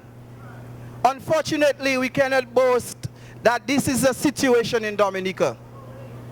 The economic situation in Dominica is bleak. And it is bleak at a time when a government has collected more revenues than any previous government. The Dominica Freedom Party government did not have the benefit of value-added tax. The CBI program, Citizenship by Investment program, was not as lucrative as it is today. Dominica did not have China as its diplomatic friend. Under the Dominica Labour Party, we have seen grants upon grants from Venezuela, from China, revenues from CBI making up over 50% of government revenue. Yet where is that money? In spite of all that money, what is there to show for it in Dominica? You heard my colleagues. They spoke about the deplorable state of our healthcare system. In the OECS, as far as the physical infrastructure of health is concerned, we are the worst. Yet we have seen an increase in non-communicable disease in Dominica. Diabetes and high blood pressure. It's a nation which is under stress. Our young men have turned to rum shops. Our young men have turned to blocks. That is what Dominica is turning into. If you go to Dominica tomorrow and you drive throughout the country, you will see young men, high school graduates, converged in areas basically relaxing. Wasted talents. This is as a result of a government that has not had the formula to grow our people, brothers and sisters. We're in a Dominica today. We are in a Dominica today where people's independence have been broken and taken from them. As I said earlier, back then we were humble and simple, but we worked hard. We earned and we took care of ourselves. Today, the Dominica Labour Party government is trying to make us dependent on central government. With Team Dominica United Workers' Party, we understand that the weak must be assisted. Senior citizens must be protected. Children with disabilities must be provided for. Abject poverty must be eradicated. Families which cannot take care of their loved ones must be assisted. The homeless must be provided with homes. The jobless must be provided with jobs. But that has not been possible under the Dominica Labour Party government. Things have moved from bad to worse in certain instances. And brothers and sisters, I am not talking about post-tropical storm Erica, which destroyed 97% of our economy, of our gross domestic product. Hurricane Maria destroyed 226% of our GDP. I am not saying that we were not affected by these tropical weather systems. We were, and we have to accept that. But it cannot be a government that has been in office for the last 19 years to attribute its failures and the failure of Dominica to Tropical Storm Erica and to Hurricane Maria. Before those hurricanes, we were failing already. And today, that is why it is important. I summon you and all our listeners, wherever you are, in whichever part of the world, to stand up for Dominica. Enough is enough. We are fed up of being last in the Eastern Caribbean. We are fed up of exporting our brains. When a country is at a point like Barbados, where you have a surplus in talented people for the purpose of developing this country, it's okay for some talents to go elsewhere to work. But that's not the case in Dominica. Our brains are leaving our shores because opportunities are limited. Unemployment is high. Underemployment is high. And you have heard of the NEP program. The NEP program is being used as a political tool to seduce our young people to support the Dominican Labour Party. In the United Workers' Party Team Dominica, we do not condemn the NEP program, but we intend to grow Dominica's economy under the leadership of the strong and powerful Honorable Lennox Linton. We are going to grow Dominica's economy to about 5 to 7% annually within the first 5 years in government. We are going to grow our economy to absorb our people in the labor force. We are going to create at least 5,000 jobs within the first 5 years in government. And some of you will ask, how are we going to do that? You heard the member for Wesley, the parliamentary representative of the Wesley constituency, talk about agriculture. This is one of the pillars, this is one of the economic pillars we are going to grow. We must develop and resuscitate agriculture in Dominica. We must. And that is why we have a team of expertise. So you heard the Honorable Ezekiel Basil talking about agriculture. We are going to improve agriculture. We are going to get the vessels to ensure that we can transport our agricultural produce from Dominica to neighboring islands, including Antigua and Barbuda. We are going to allocate more monies for agro-processing. The only agro-processing firm that we have in Dominica right now that is of any significant value to our economy is Bello, and it does a shot. Yet we hear about CBI monies. We hear about developers. We hear about foreigners who are in Dominica building.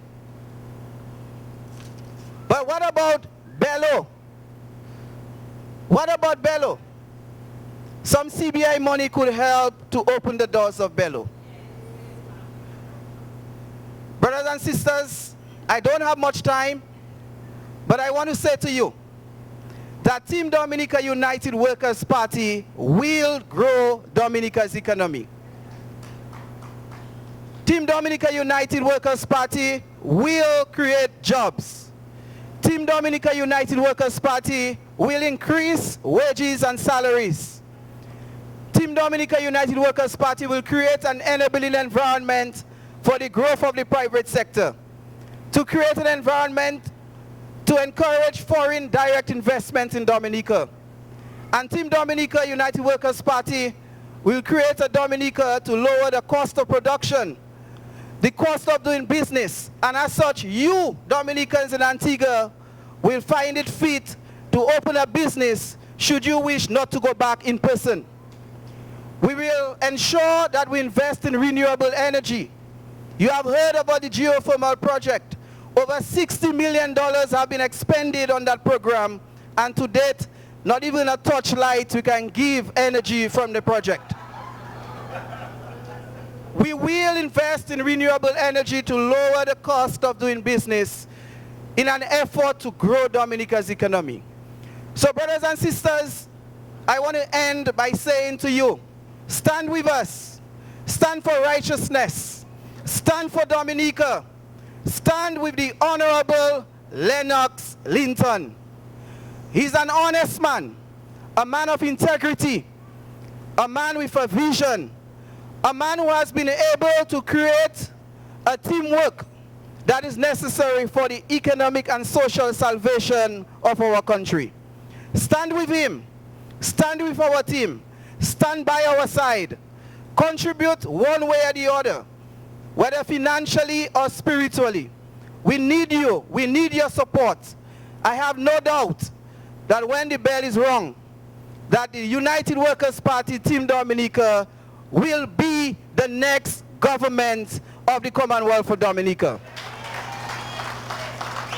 So having said that, I want to say to you, Viva Dominica! Dominica to the bone. United Workers Party to the bone. God bless you. God bless Dominica. Have a good night.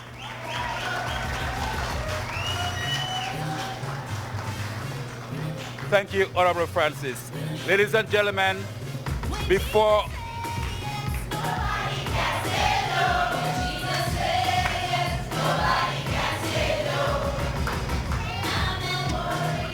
Thank you. Ladies and gentlemen, before we continue and broaden the vision with the political leader, I would like to call to the microphone and on stage Charlotte Coffey will do a song for us, and then we will move to the political leader of the United Workers' Party.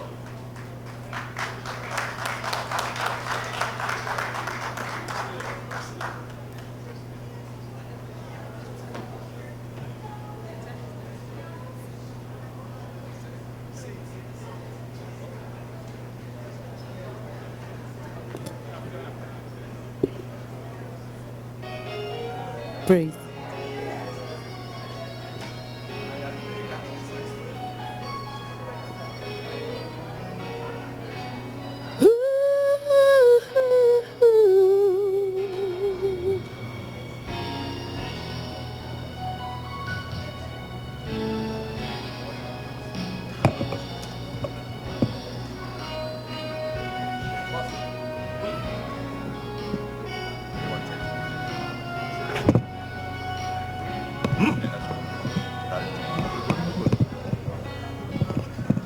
Hear the winds that rustle through the trees of your forest lush and green.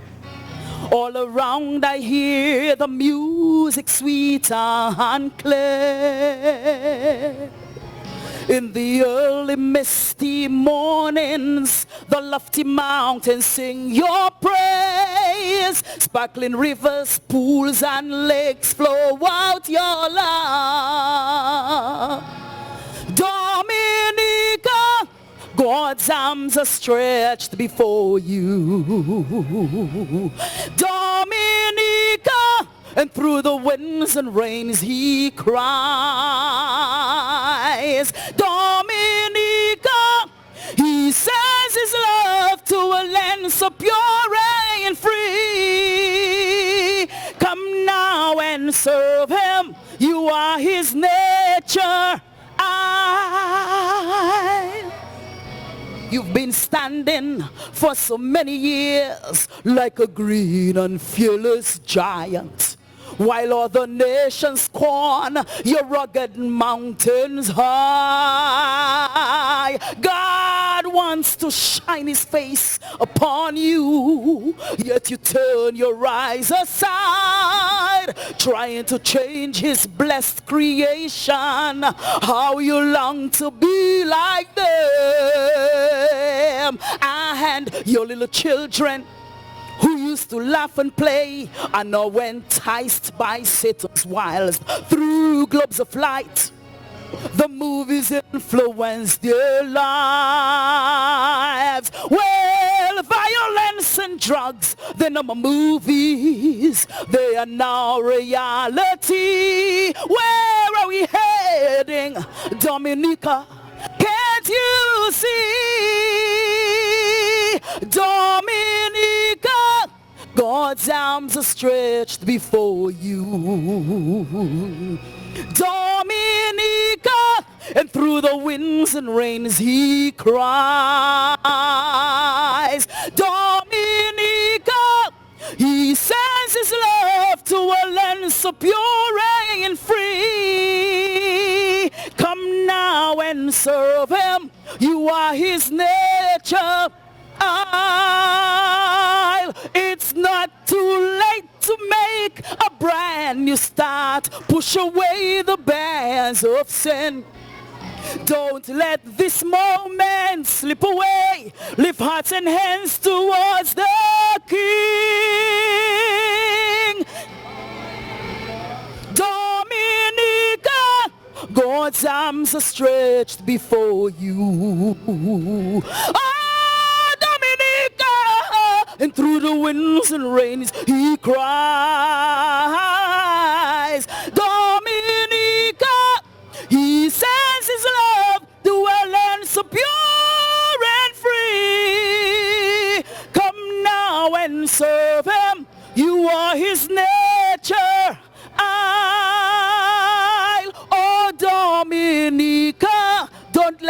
His love pass you by. Come now and serve Him. You are His nature.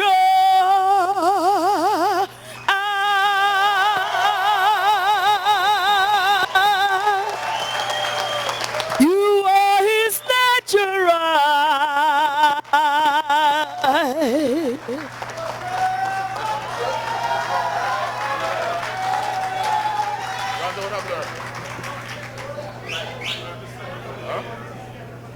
It's not working. No. Don't move that. Don't touch that. Don't touch that.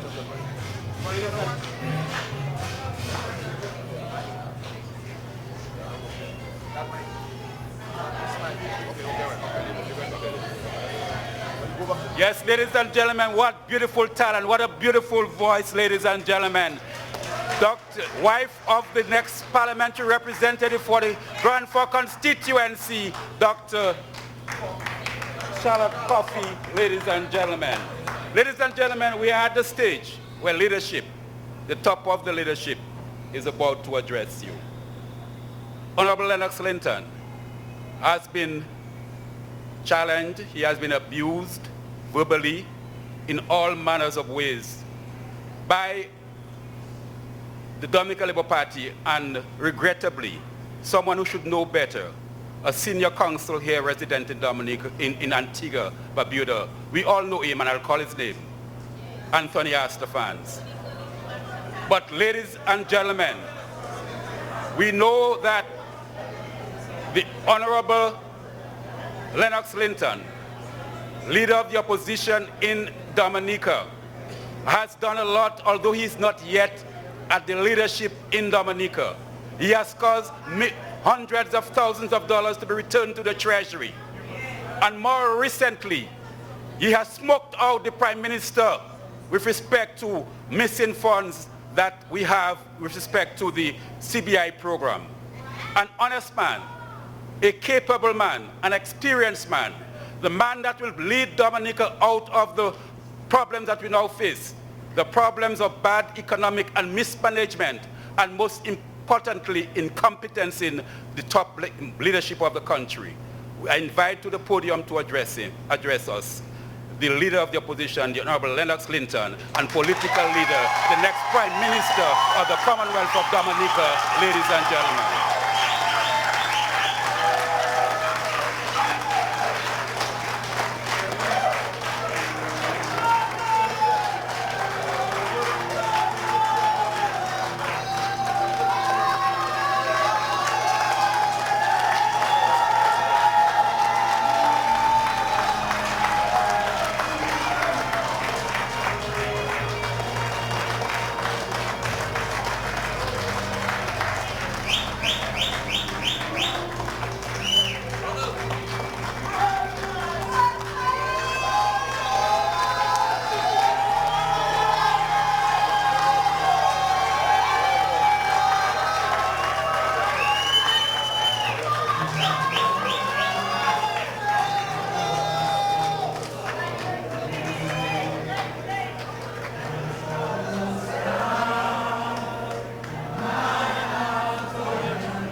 Antigua, good night. Dominicans in Antigua, good night. Let me rep.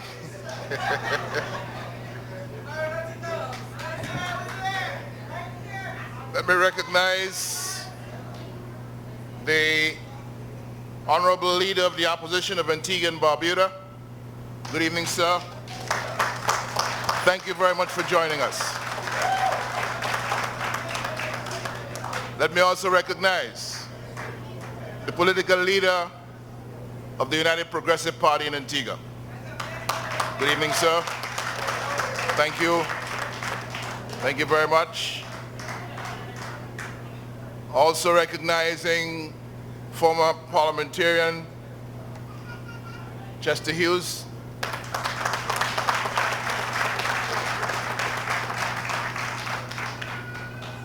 And the former Attorney General of Antigua and Barbuda.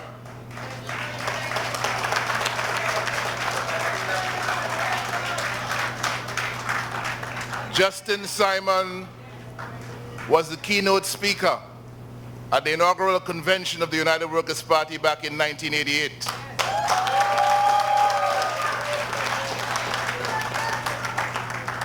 It's a great joy and honor to see you tonight, sir. Thank you for joining us.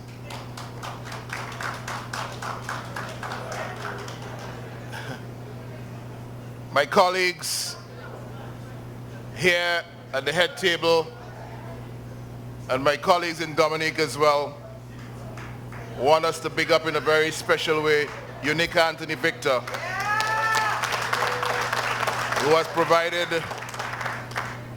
very strong leadership for this plan to have a town hall meeting with Dominicans living in Antigua. And I want to take the opportunity to thank all of you who have been part of the effort to organize and to ensure the success of this evening's encounter. I see in the house a couple of family members of Unica Anthony Victor. I don't know if they're all relocating to Antigua these days, but we keep losing more and more of our talented souls. Our father's in the house. Good evening to you, sir. Yes? And Mr. James Anthony, very good evening to you as well. Charlotte, Jeremy, and children, thank you very much. Pharaoh told me he wasn't coming here because he had some other important engagements in Dominica. I didn't know that that's what he had planned for us, that he would still be here in a very big and special way. Thank you very much. God bless you. Don't think that Charlotte is just a singer. She works as a medical doctor in Antigua. She's from my constituency of Marigot in Dominica.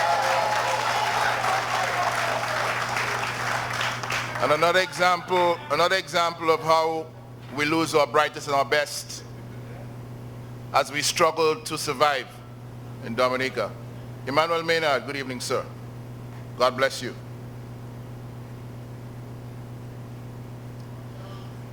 Tonight, I'm really overjoyed and honored to be with you. Dominicans over the years have chosen this country more than they have chosen any country in the Caribbean to find a better way of life. But I still know that no matter how long you live here, and no matter how well you do here, there's always that little something in you that yearns to return. And in a very special way, that is what unites us. Because one of the things that we have to settle about Dominica, even before we get into all the grand plans and programs for the development of Dominica, and even before we start talking about all the wonderful things we can do for agriculture so that it starts serving rural communities again, so that it starts bringing back money into the hands of families that will be able to take care of themselves and build their independent lives. Even before we start talking about fixing engines of growth like tourism, like manufacturing, like construction, like the renewable energy sector, like the cultural industries, like our water industry, even before we start talking about fixing all those and having better health care and having better education, even before we start talking about an equal and just society for all Dominica and an economy that works for all of Dominica, we have to decide the very simple matter of ownership of Dominica. Who does this country belong to? And God blessed us with what we can proudly call the nature island of the world. He blessed us with green like he blessed nowhere else in this world. But who does Dominica belong to? All of us? All of us? Yeah. Dominica for us, for all of us. Not more yours than mine, not more mine than yours. It belongs to all of us, whether we live at home now in Dominica or we live in some other country, somewhere else. Like in this case, Antigua. But the reason we need to settle this issue of ownership is because in the last 20 years, we have had a group of people in government who progressively have taken the view that the country and its resources belong to them. It is for them to benefit from and for them to decide who they will persecute, who they'll brutalize, who they'll victimize, who they'll prevent from sharing the resources, because it all belongs to them. But then they remember that in this democracy that we live, every 5 years, there's supposed to be an election. And what do? They have organized themselves in such a way that every 5 years, they unleash a round of spending of the people's money to bribe, trick, and deceive the people into voting for them again so that they could stay in office, not to serve the people, but to continue to serve themselves, because they have this belief that the country belongs to them.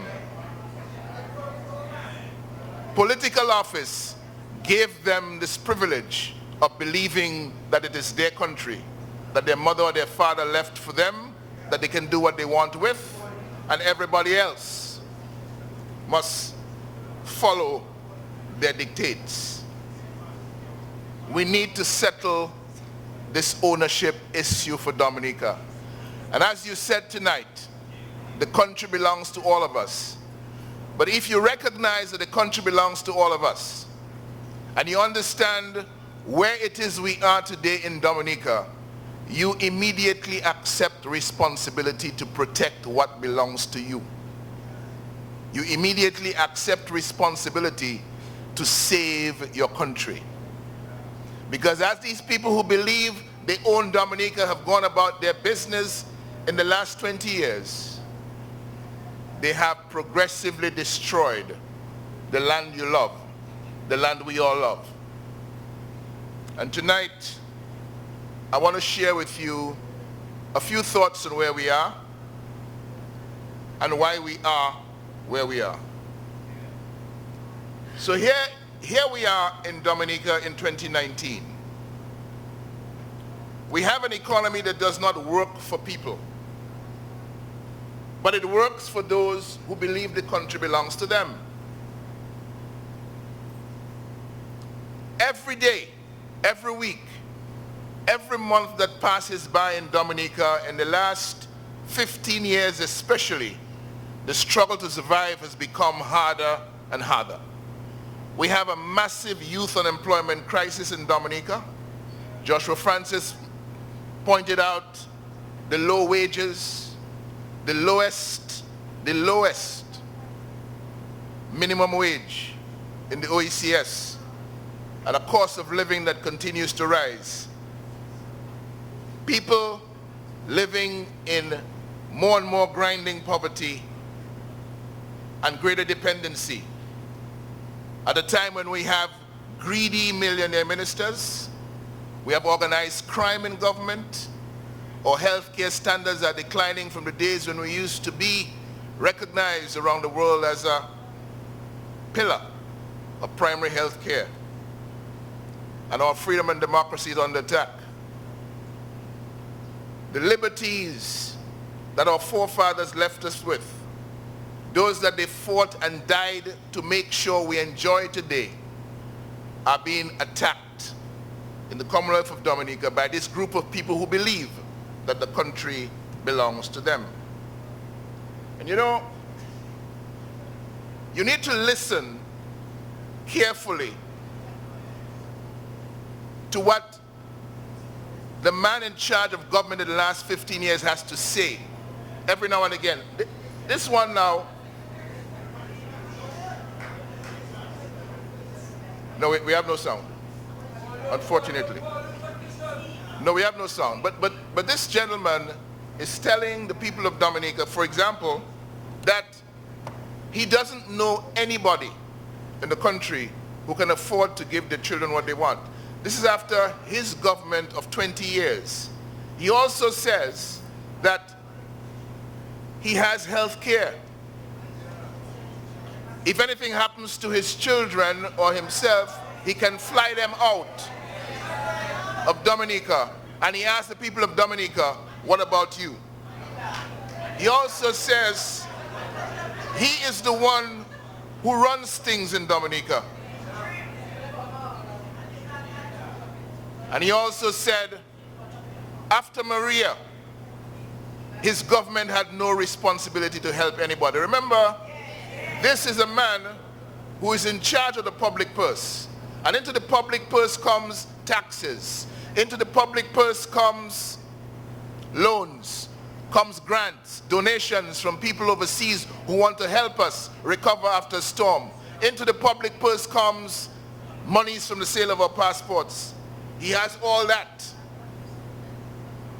in a relationship where the people of Dominica have entrusted him to spend it wisely and equitably on their behalf. And he says, in the aftermath of a disaster, the government had no responsibility to help anybody after the storm. And he says boldly, I run things in Dominica. But while he runs things, in the time that he has been running things, his deputy tells us, Dominica has been last for too long in this world. Dominica is behind in too many things. What are some of these things that Dominica is behind in? Look at how we compare on key economic indicators with other islands in the OECS. And because we are in Antigua tonight, I have deliberately left Antigua out of this chart. All right? We look at the other islands. But gross domestic product, those numbers tell us we are the smallest economy in the OECS. The growth, the economic growth measured by the growth in GDP, this is a 5-year average before 2017, before Maria. And we were the only country over that 5-year period that registered negative growth. Our debt to GDP ratio is the highest in the grouping. Our current account balance, the difference between our goods and services that we sell to the world and what we buy from the world, we're operating a negative current account balance, the largest in the grouping. Export of goods and services, you can hardly see the little green, the little red bar. That's how badly we're doing compared to everybody else.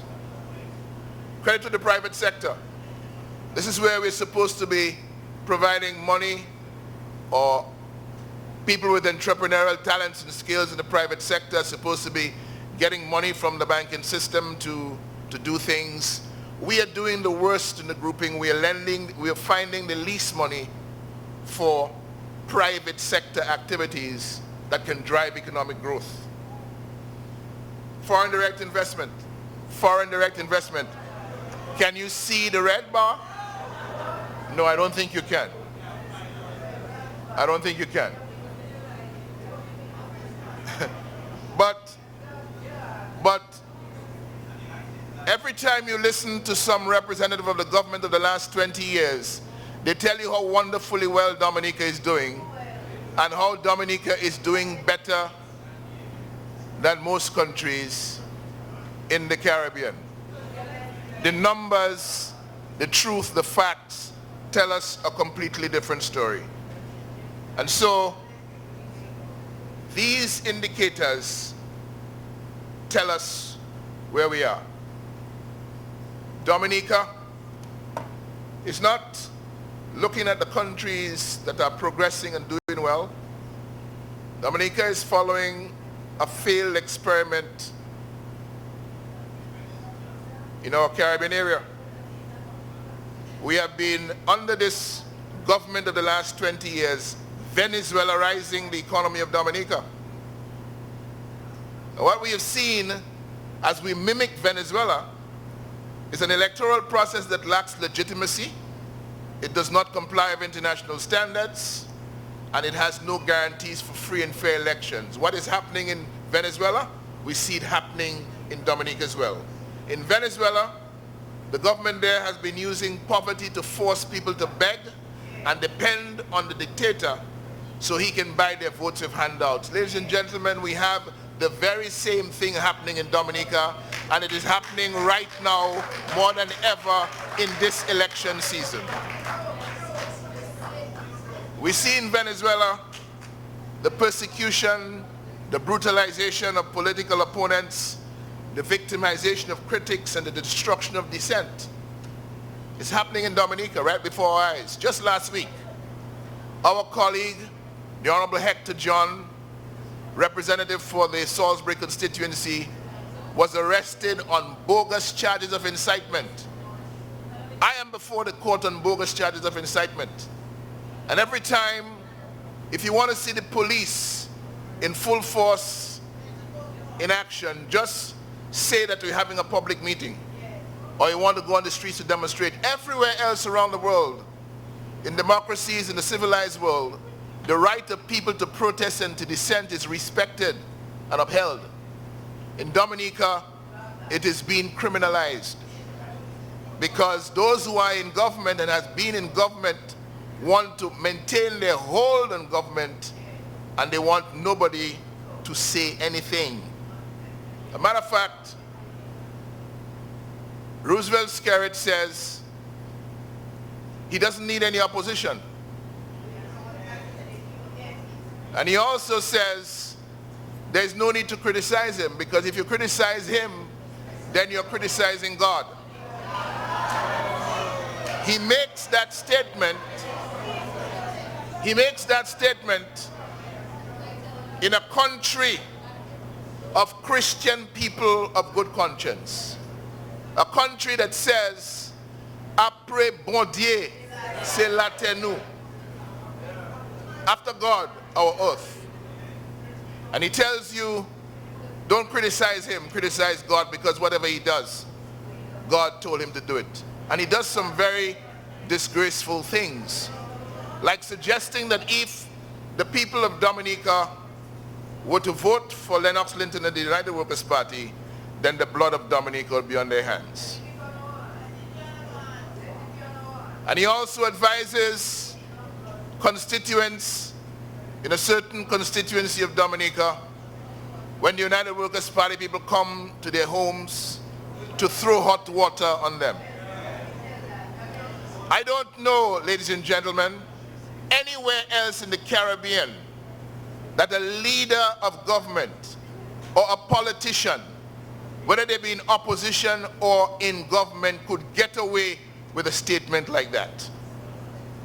But somehow it happens in Dominica. And it is happening because we in Dominica have not yet rallied ourselves around the cause of a better Dominica, and we have not committed ourselves to ensure that there's things that we will tolerate and there are things that we will not tolerate. There are things that we will support and there are things that we will not support in the best enlightened public interest of our beloved Dominica. And if, as we go forward, we have to commit ourselves, nobody, regardless of who you are, should be able to stand for leadership in the country and be saying those things to us. Nobody should be able to be leading our country and be able to say that to us.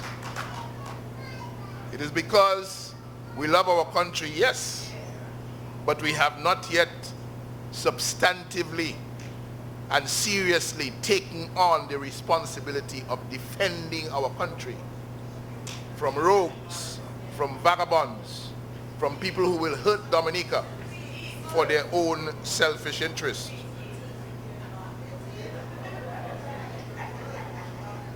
So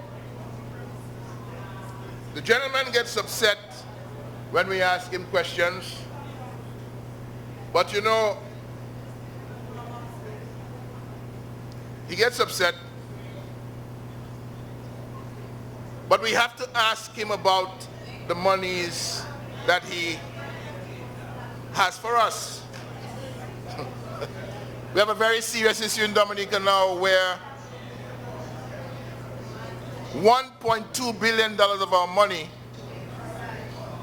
is somewhere outside of the treasury. Report a list of successful applicants under the citizenship and investment for the period August of 2018, which is September 5 of the first 6 months of the financial year 2018-2019. 3,961 persons received passports from Dominica in the 5-hour period. All passports are being sold for $100,000 each. The answer to the question is yes. There is a movement of those monies from the passport applicant to the private fund, a criminal act as per international anti-corruption and anti-money laundering regulations. So we are going to assume that the average price paid for each of the 3,961 CBI passports sold between August and December of last year was $100,000. But half of that, $50,000. Multiply that. 3,961 passports at US $50,000 per passport is equal to $198 million or 537.9 billion EC dollars. If the answer to the question is no, then where is the revenue from the sale of Dominican passports for the other 7 months of fiscal year 2018-2019, which has not been accounted for in the national budget of Dominica? Well, we need to sell passports for the 5 months. You can give us the 5 months for the whole year. Let us do the math. For the whole year, 5 months, 537 million. Whole year, I project $1,291 million. $1,291 million. That is what the evidence.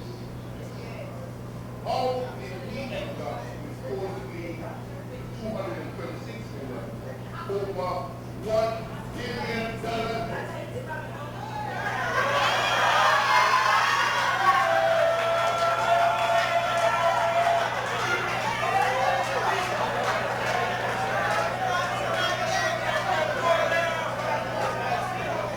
Over $1 billion less.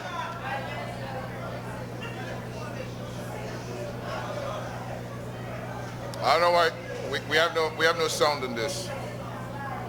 But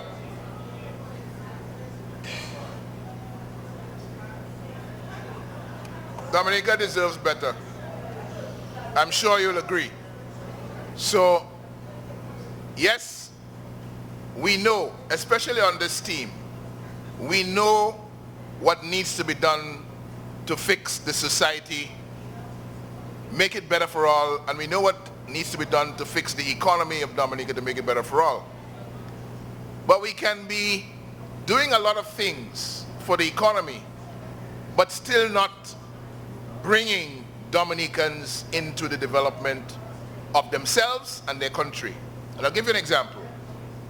This government has a program under the Citizenship by Investment initiative where it is facilitating the development of hotels.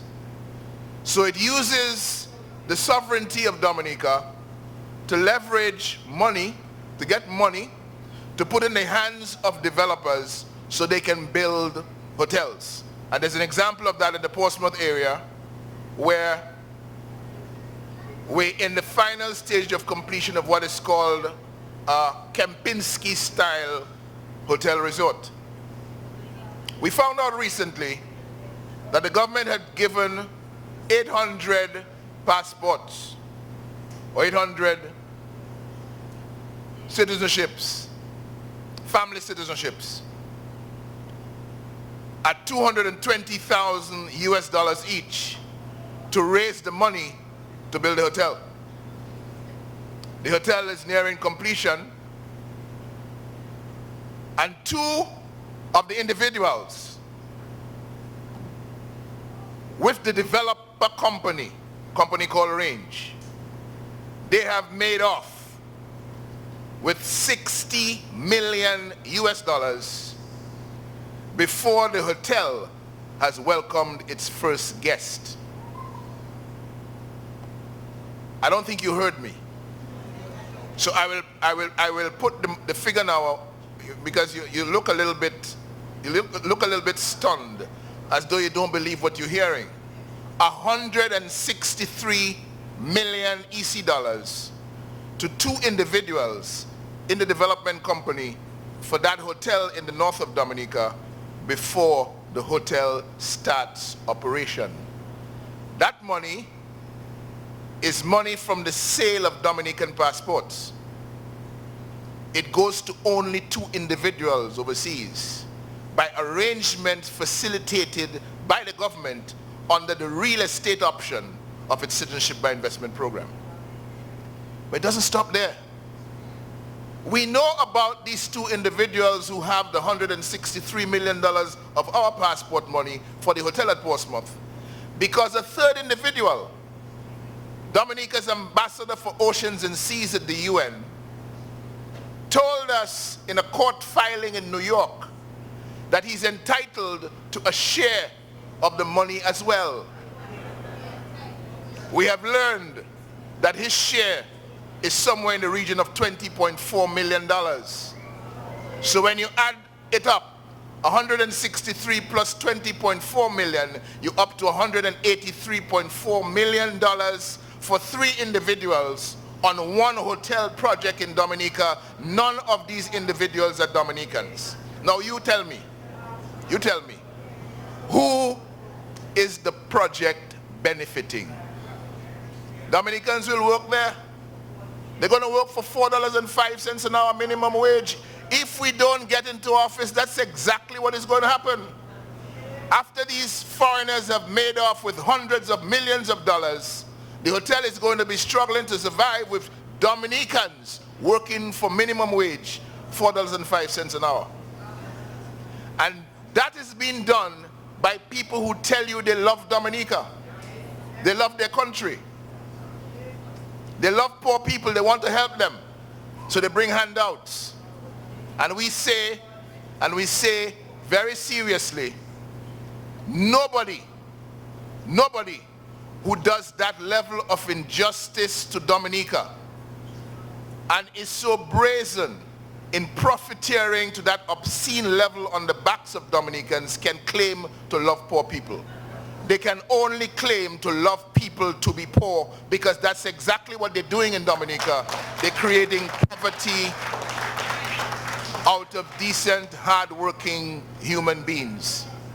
And it has to come to an end. Because when we spoke of increasing the minimum wage, and we spoke of increasing old age pensions, and we spoke of giving the people generally a better life, allowing them to earn more income so that they can see their way and they can build lives of independence, they said we did not know what we were talking about. And we said, no, we didn't ask you whether we knew what we were talking about. We know what we were talking about. get out of the way. Stop standing in the way of the progress of the people of Dominica. Let us get in there to get the job done, because we will get it done. It doesn't get any simpler than that.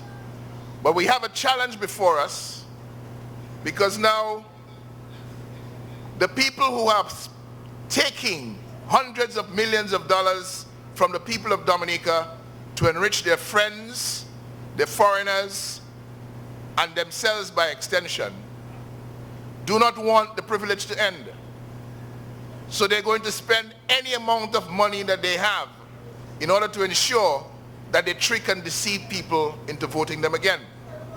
You saw an example recently where for the first time, I think, in the history of Caribbean politics, a whole ferry was chartered to come here to Antigua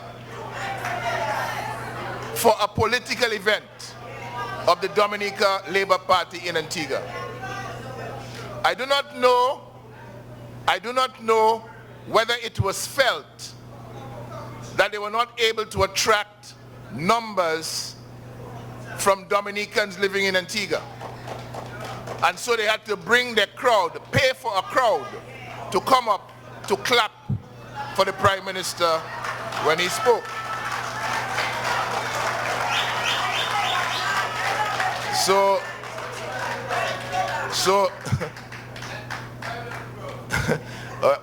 we had a ferryman. Oh, didn't tell me that. Where all these people come from? All of them living in Antigua. Harold Lovell, keep your hands down. All the Dominicans living in Antigua, put your hands up. Mr. Pilgrim. Huh? These are people who live here, who work here, who get up here, and who heard that the opposition United Workers' Party was coming to Antigua and have come tonight to the Antigua Workers' Union Hall for this event. And I want to thank the Antigua Workers' Union, the Antigua and Barbuda Workers' Union for this occasion and for the privilege of being in this wonderful facility hosting this town hall. You know, Dominica deserves better than that. Dominica deserves much better, and you are an important part of ensuring that we get to the point where we deserve better. And we're coming there, you know. We're getting there. You heard about the shift? You heard about the shift in the land? Okay. I wonder if we can get some audio on this. No? Okay, you have that one on your phone. Okay, then we don't. What we need, because in the you have a situation now where even national events planned by the incumbent Labour Party to rededicate the country to God and so on ends up with praises for the leader of the opposition in the shift and blessings for him as he leads that transition. I am humbled, I'm honored. As I was standing there and he rested his hand on my head and he was praying, I put my hands in front of me like this and I was just saying, thank you, Jesus. Thank you, Jesus. Thank you, Jesus. We need real change in Dominica. Real change to a righteous, just, and equal opportunity society. Real change to an economy that is working for all Dominica, not just a few people in government, because that's what we have right now. And we must change that to give Dominica a chance. We need real change for quality health care and education. We need real change so that we have life in harmony with our natural environment. We need real change so we can teamwork and we can have connectivity with all our brothers and sisters around the world, regardless of where they are, who live every day with a passion for helping the country that they call home. And everybody is not going to come back to Dominica, you know, but everybody from where they are wants to do their little something. And what we have not done is facilitated those contributions in the best way we can, year after year after year. The party that has been in government has simply focused its attention on targeting those who want to take a free ticket to come down to vote every 5 years. And when that exercise is over, then our so-called diaspora family is done with, because they will not run the country, they say, by remote control. Joshua Francis told you earlier, when they come bringing money for airline tickets and travel to Dominica to vote, take the money, take the ticket, and come home and vote your conscience and do the right thing. I want to say something about that, because you need to understand, when money comes to you for an airline ticket, it is not money that belongs to any member of the Dominica Labour Party, any minister or any candidate. This is your money. This is your money. Money from the sale of your passports that is being used. And if it's going to be used in that way, then it should be used by the government or the Independent Electoral Commission that makes money available and airline tickets available to anybody who wants to come to vote. Anybody living overseas who wants to come to vote, there should be a fund in Dominica where they can come. Whether they're going to vote for red, for blue, for green, for whatever color, they should be able to come back with the state's money to vote, if that's what we're doing. But that's not what's going on. That would not be bribery, because it would be, the privilege would be available to everybody living overseas. What is happening is that the Dominica Labour Party is taking the people's money, and it is deciding it will use that money alone, and that money will not be for the benefit of any other political party. It will be for the benefit exclusively of the Dominica Labour Party, and that is where the bribery comes into the picture. Because if the state's money, by policy, by law, is being used to bring Dominicans living overseas home to vote, it should be available to all Dominicans and should be run from an independent authority of government, not from any political party. So that's why we say, when they come to you with the money, recognize it as your money. Take it and do what your conscience tells you you should do. And at this point in time, all the Christian people of good conscience in Dominica and elsewhere around the world have a moral obligation to vote for change so that Dominica can be rescued from the evils of this criminal enterprise that has sat at the helm of government for the past 20 years. Dominica, United Workers' Party, we will lead and we will manage with respect for the rights of the people to caring, efficient, honest, and transparent and accountable government. We will govern by the rule of law.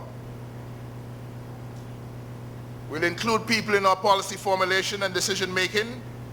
We'll ensure confidence in the administration of justice.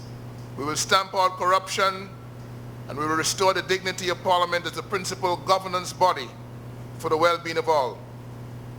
We are going to limit the time in office for any Prime Minister to 2 consecutive terms. We'll establish a fixed election date every 5 years, because it is absolute foolishness in our democracy at this stage of the game for one man or woman to be walking around with an election date in his or her back pocket that they can drop at any point in the 5-year term. We must know when we are going to vote, and we'll introduce that. We will introduce to Dominica the development of Nature Island people education and training programs for schools and workplaces across Dominica. We cannot continue as it's been going, you know. We have to know who we are, and we have to become who we are. We have to behave as who we are. We are Nature Island people. And you must remember that. Nature Island people, meaning that our environment must work for us. Our herbs, our plants must feed us and they must be our medicine.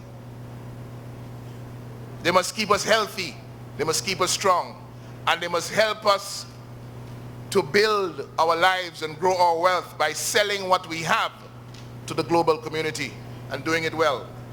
We will facilitate the critical role that women have to play in creating and nurturing a balanced, harmonious, thriving nation.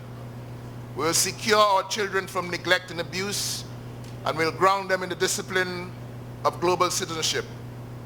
We will ensure adequate pay and proper working conditions for all public officers, starting with nurses, with teachers, police officers.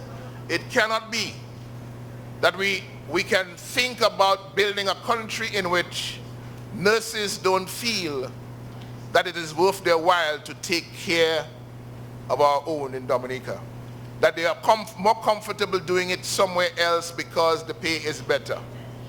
Teachers, the same thing. Police officers, the same thing. We have to change that.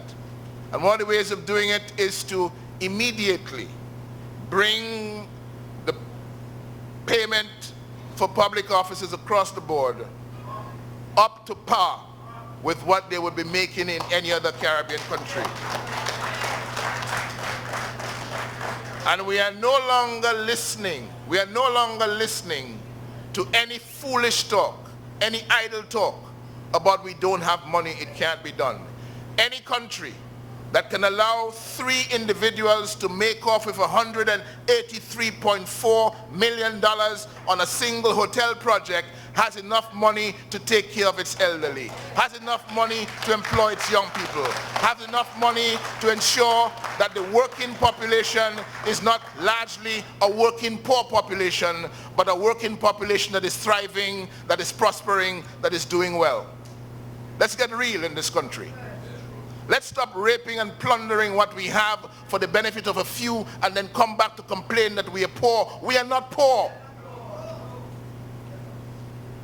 We are just poor in spirit, perhaps. But we can change that. And the minute we stop the hemorrhaging of our money under this criminal enterprise, the better it will be for us in Dominica. We will build a national work ethic in which public officers are committed to serve the state instead of being forced to enslave themselves to the will of government ministers. We will increase the minimum wage in Dominica such that no Dominican will have to work for less than $1,000 monthly, and will increase old age pensions from the public purse to no less than $50,000 monthly.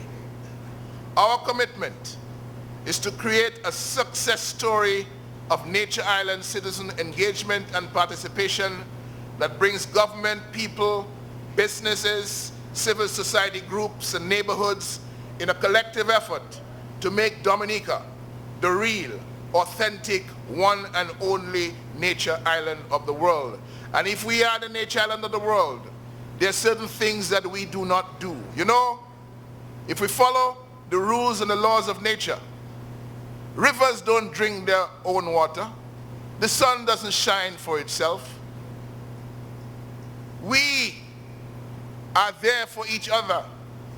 And if we follow the script that nature writes and plays with every day, we will get there because we have been more blessed than many around us, but still less prosperous because we have not become who we are and we have not leveraged who we are to create sustainable living for us in Dominica. Instead, we have people in government pledging to create the world's first climate resilient nation when they are systematically attacking the economic resilience of the people of the Commonwealth of Dominica. And we say to them, without economic resilience of the people, there'll be no climate resilience. So stop utilizing the resources of the people of Dominica to facilitate your friends in the outside world. Let Dominicans benefit and work from the resources that belong to them. Let them grow their wealth. Let them build their lives of independence. Let them emerge out of poverty and dependence with what we have.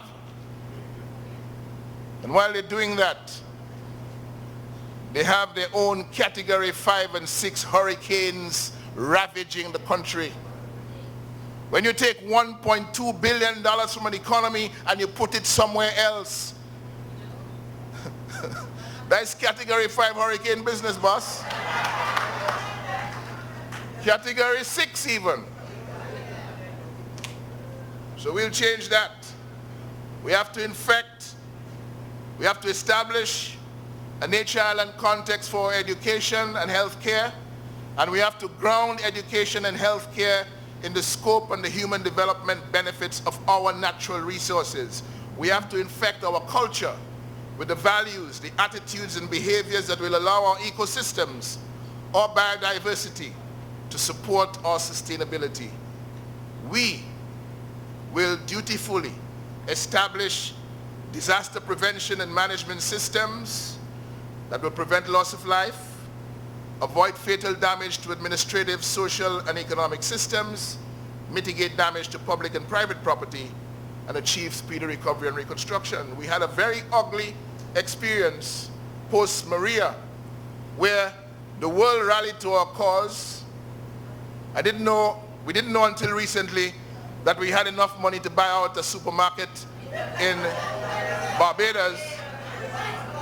But we heard some of the things that were on the list there. While our people in Antigua and in St. Martin all around the world were struggling to put barrels together to send down to help us, our government was buying out a supermarket because it had money, and it was buying eggs, and it was buying ham, and it was buying sliced bread, the whole works, things that Dominicans never saw, forcing us to conclude that they bought a whole supermarket for themselves with the money that belonged to the people, while the people were dependent on donations from the outside to keep them going after Hurricane Maria.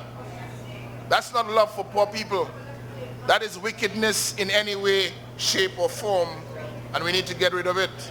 We have a commitment, a sworn commitment, to move our Dominica from welfare to work. Dominica in the Eastern Caribbean right now is the only country where the leaders in government believe that they can build an economy without people working. They believe they can build an economy with people coming to beg government ministers every day of the week. We say no. We will change that, and we will change that by working smart and working hard to create 12,000 new jobs by 2025. And we know we can do it because of how poorly we are performing in agriculture, in tourism, in light manufacturing, in information communication technology services, in the financial services, in construction, in renewable energy, in the sports industry, in the water industry, the cultural industry. We know how badly we're performing in all of these sectors, and we know exactly what needs to be done in each of these sectors to generate GDP growth, growth in the economy, growth in the gross domestic product of at least 5 to 7% per annum. We need to put Dominica back to work. And we are the only organization in Dominica tightly focused on that very important responsibility. Our people must work to build our country. I come to Antigua and I see engines of growth. I go to St. Martin, I see engines of growth working, and people being able to find their way by providing services in these various engines of growth and receiving money for doing that. Good money that they cannot make at home, which is why they stay overseas. We will come to a time under the United Workers' Party government where it will be possible for Dominicans to have good paying jobs in Dominica, and they will leave where they are right now and come to the land that they love, because that's what God has blessed us with.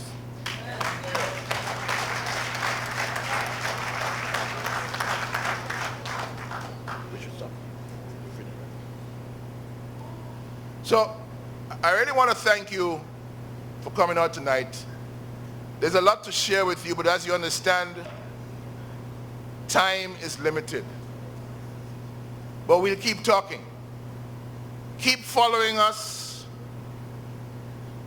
on our website. Keep following us on our Facebook page. As we head deeper into the election, there's a lot more we want to share with you about the Dominica we have to rescue and rebuild. It's not just about us and what we are committed to do. It's also about you and what you can help us to do and what you can help your nation to achieve. The website is www.uwpdominica.com.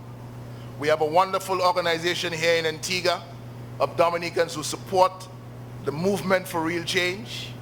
And again, I want to thank them for their work. I want to thank them for their effort in ensuring the success of this engagement this evening.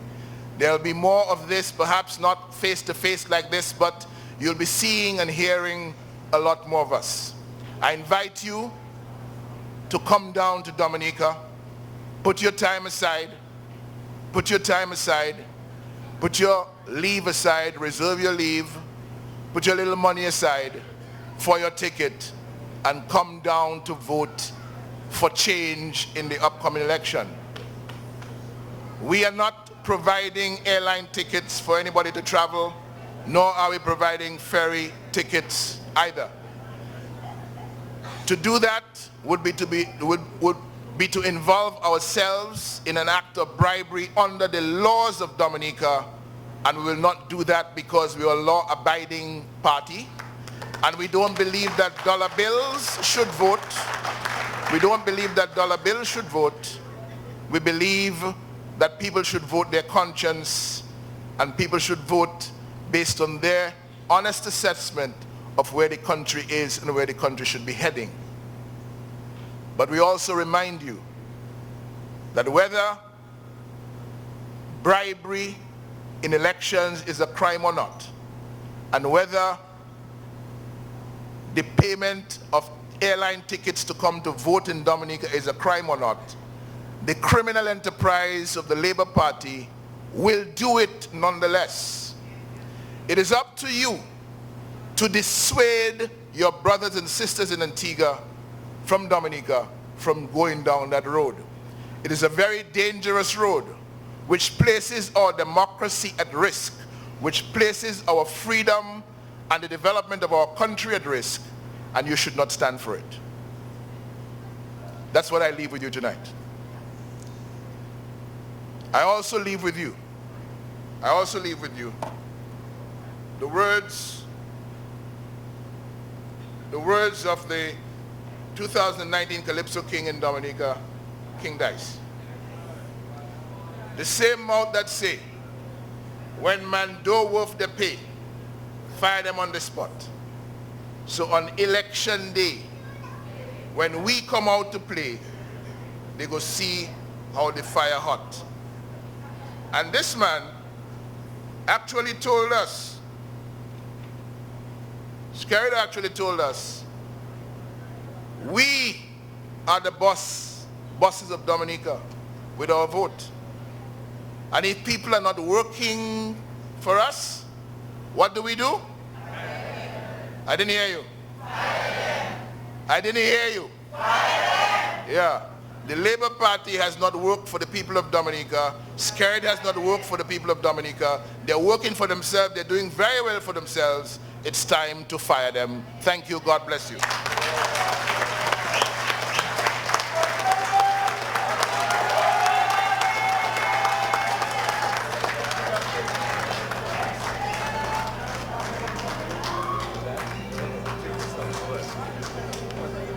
Yes. Thank you, ladies and gentlemen. It's not over fully yet, ladies and gentlemen. The tradition of the United Workers' Party is that we do not go to a gathering, a meeting, without we give the people who are listening to us an opportunity to ask questions.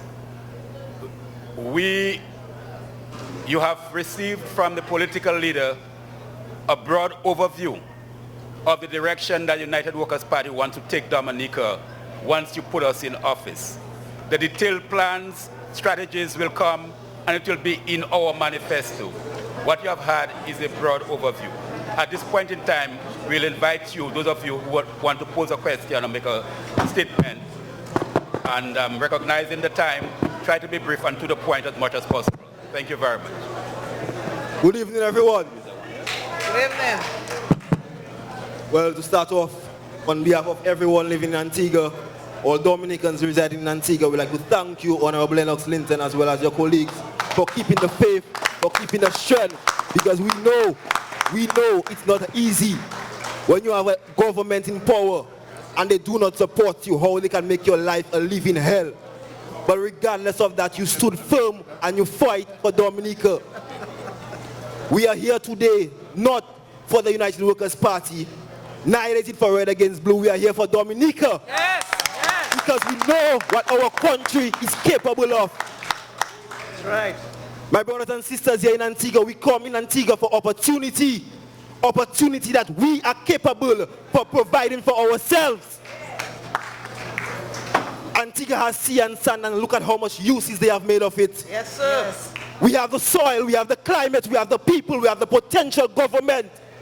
All we need now, Dominicans, is for us to come together in the general election of 2019-2020 and give the Dominica Labour Party a resounding rejection. Yes. Yes, sir. That's right, Earlier on this year, I visited back home. And as an undecided voter, I decided I have to meet with Melissa Skerrit, the candidate going for Roseau Central.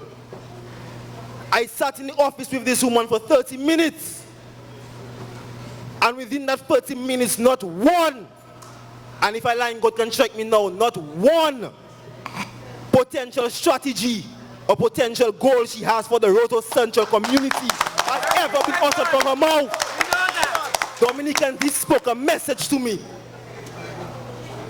As an undecided voter coming before a potential parliamentary representative, and you're not listening at least one goal that you have for the constituency, it's shameful. Yes, sir. Within the past couple of months, if you're keeping updated with your country, a lot of rushed progression they are trying to do, yes, but it's a failure. That is true. Because they have been in office for 5 years. Why wait for the month prior to election to try to make all of these public statements? We do not need this now, we need this forever. Yes, sir. That's my nephew. Some Dominicans back home are afraid to speak out because their entire life is based on a decision of a politician. Yes, sir. No more will this be. We have to be able to live in an economy where everyone is self-sufficient and not relying on the signature of a government official.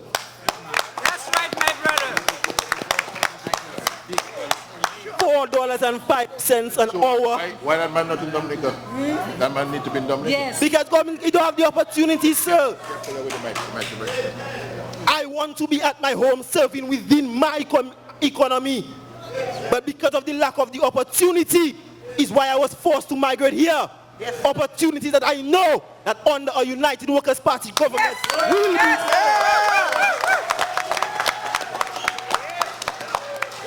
Dominicans, we can only speak. Speaking is just the first stage, but the final stage is on the upcoming election 2019-2020. When he claimed to wear that pink clocks, we will be ready. We will be ready. And we will give the Dominica Labour Party a resounding rejection. Yes, my God.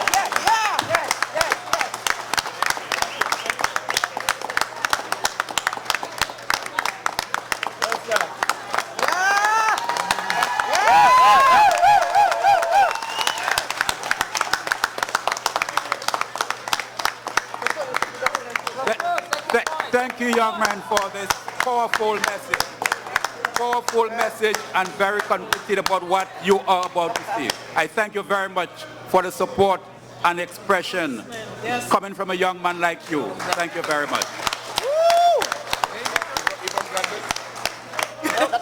Any other comment or question, please?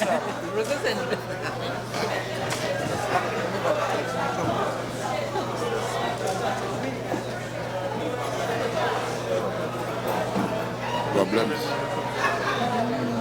Good night. Good night. Comrades. Good night. Good night. Good night. I really, truly, in full support of the change that you all are asking. We really do not know the problem in Dominica with the president ruling party, but we understand they're not sitting pretty with the people and they have difficulty dealing well with whatever is going on. And we understand the team fit. You came here to ask the people to give you full support, and you will receive it. There is a democratic problem in Dominica which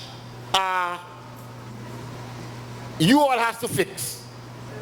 It wasn't the machine that was working really good, but they sort of damaged it a lot, which is democratic, because the democratic system is that you have to really do the work of the people, but they're not doing the work.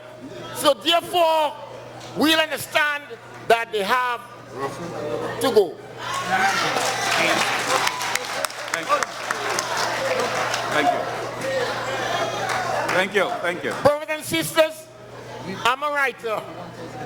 And tonight, I want to thank you for the opportunity to be on your platform, to share this poem with us.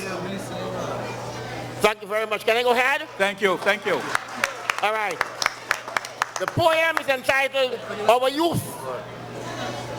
During my routine, I have found that there are absolutely no influences of God applied in the lives of our youths, neither in the lives of those that are a little older who should know better. However, to get all of our youths under complete control will take a true dedicated, most positive, persuaded, motivated, inspired, influential person that can mold in a special way that they won't run away. Thank you. Thank you. Thank you. Thank you. Thank you. Thank you very much. I'm not through. Thank you very much. Yeah. Thank you. Thank you. Thank you for that contribution. Thank you. Are there any other questions or comments?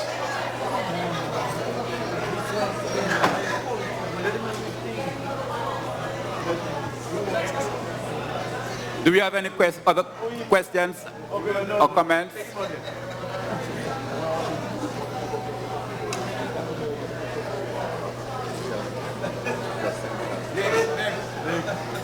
Any?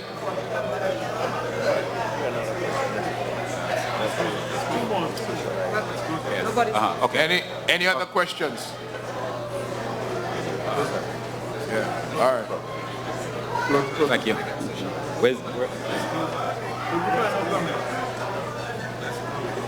Yes. No more questions. The statement here behind you says, Scarrett must go. Let me hear you. Scarrett must go. Scarrett must go. Workers! Thank you very much. Ladies and gentlemen, let me, on behalf of the visiting team of the United Workers' Party, Team Dominica, and more particularly the political leader of the United Workers' Party and leader of the opposition, the Honorable Lennox Linton, to thank you all very, very much for being here in your large numbers to listen to us.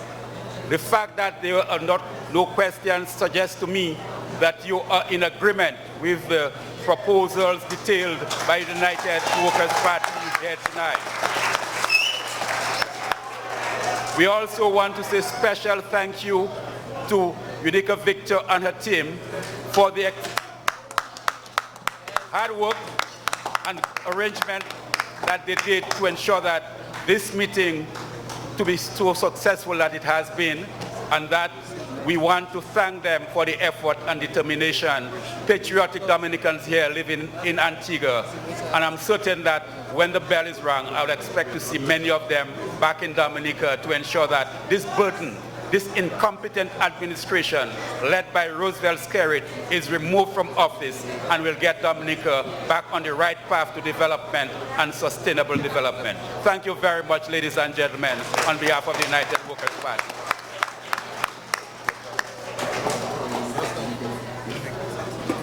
Workers?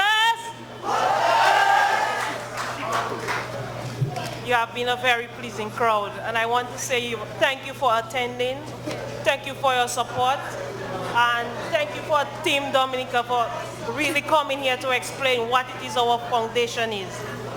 On behalf of my small group, we really would like to say thank you for coming. No. I would like to say thank you to our team, Petra, Charlotte, Cadet, Rose, Macpherson, Anne, Daniel, Talifa, Anna Carlton, and Hendrickson. I am in the corner of Temple and Redcliffe Street. If you need to talk to me about party building and how you could support the United Workers' Party. Look out for our fundraising activities. Temple and Redcliffe Street. The green and white building. Right, that's my office. So if you want to know how you could assist me further, how you could assist us further, you could come and see me, where we could have a conversation on building Dominica. I really have to say thanks to the Antigua Workers Union for allowing us to have this meeting here. Chester Youth, thank you very much for being my right hand in this. I am not sure if QC Justin Simon has left. He's still there. Mr. Simon, thank you for allowing me to call you whatever time I need to. And I have to say thank you to Marlon Higgins and M&H Consultants. Ted, thanks a lot. And I want to thank the opposition for gracing us with their presence. We can work and learn from each other. We are a working process. We welcome criticism. We welcome suggestions. The United Workers' Party looks forward to working with you. Thank you for coming. Please support our bar downstairs. We will do this again.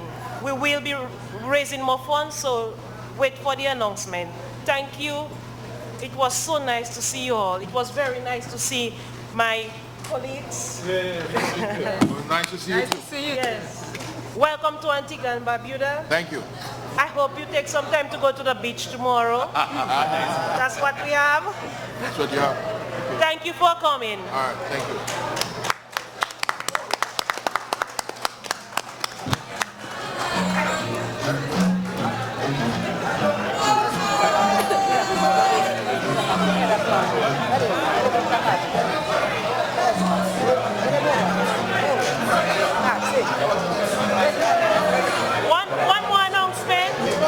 One more announcement.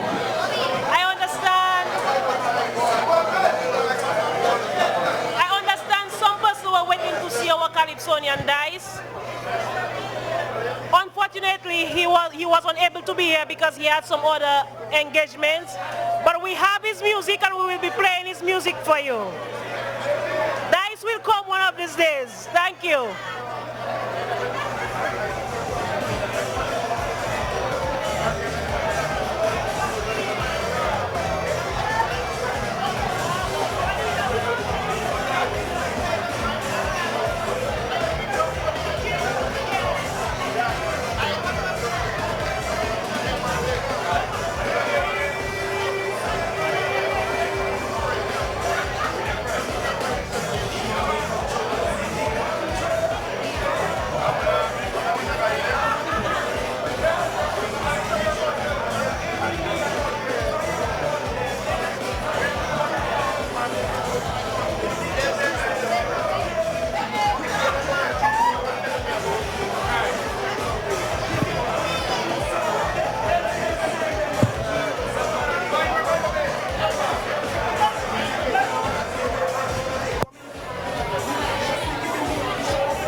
fire upon them.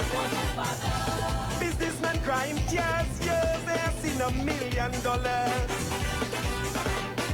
The big profit makers, some ambitious, overnight millionaires, who are willing to do whatever it takes to maintain their position. 48th celebration, no Calypsonian invited to perform. But I sing for my brothers, sing of our ancestors before we, those who build the country and held their dignity without jumping money. So no secret society, no political party go buy me to sell out my country. I'd rather be broke and free than have plenty money than sing with the trumpet.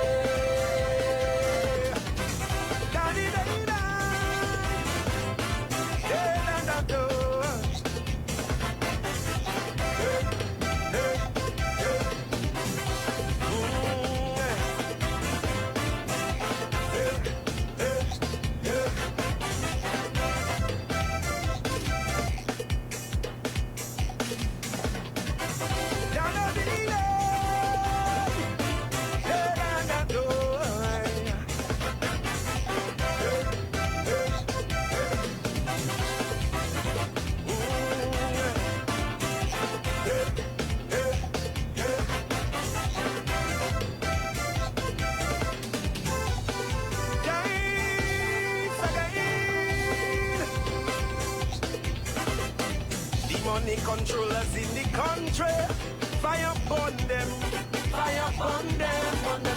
Those who see the truth as their enemy, fire upon them, fire upon them. Down to the churches they corrupted with their tainted money. The ghetto used to so wonder they can send them to kill somebody. And they targeting me because they know I know where they coming from. Maliciously keeping me on the show, obeying me not to perform. But I sing for my brothers, sing of our ancestors before we, those who build the country and held their dignity without jumping money. So no secret society, no political party go stop me. Standing for country, I'd rather be broke and free than have plenty money and go in the jungle.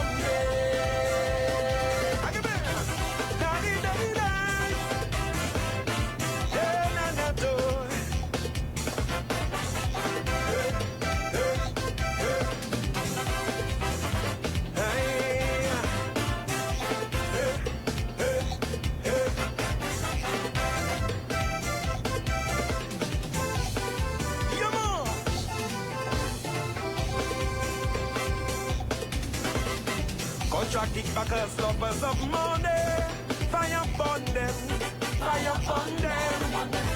Architects of the people's poverty, fire upon them, fire upon them. Businessmen crime tears, yes, they have seen $1 million. The big profit makers, some ambitious, overnight millionaires, who are willing to do whatever it takes to maintain their position. 48th celebration, no Calypsonian invited to perform. But I sing for my brothers,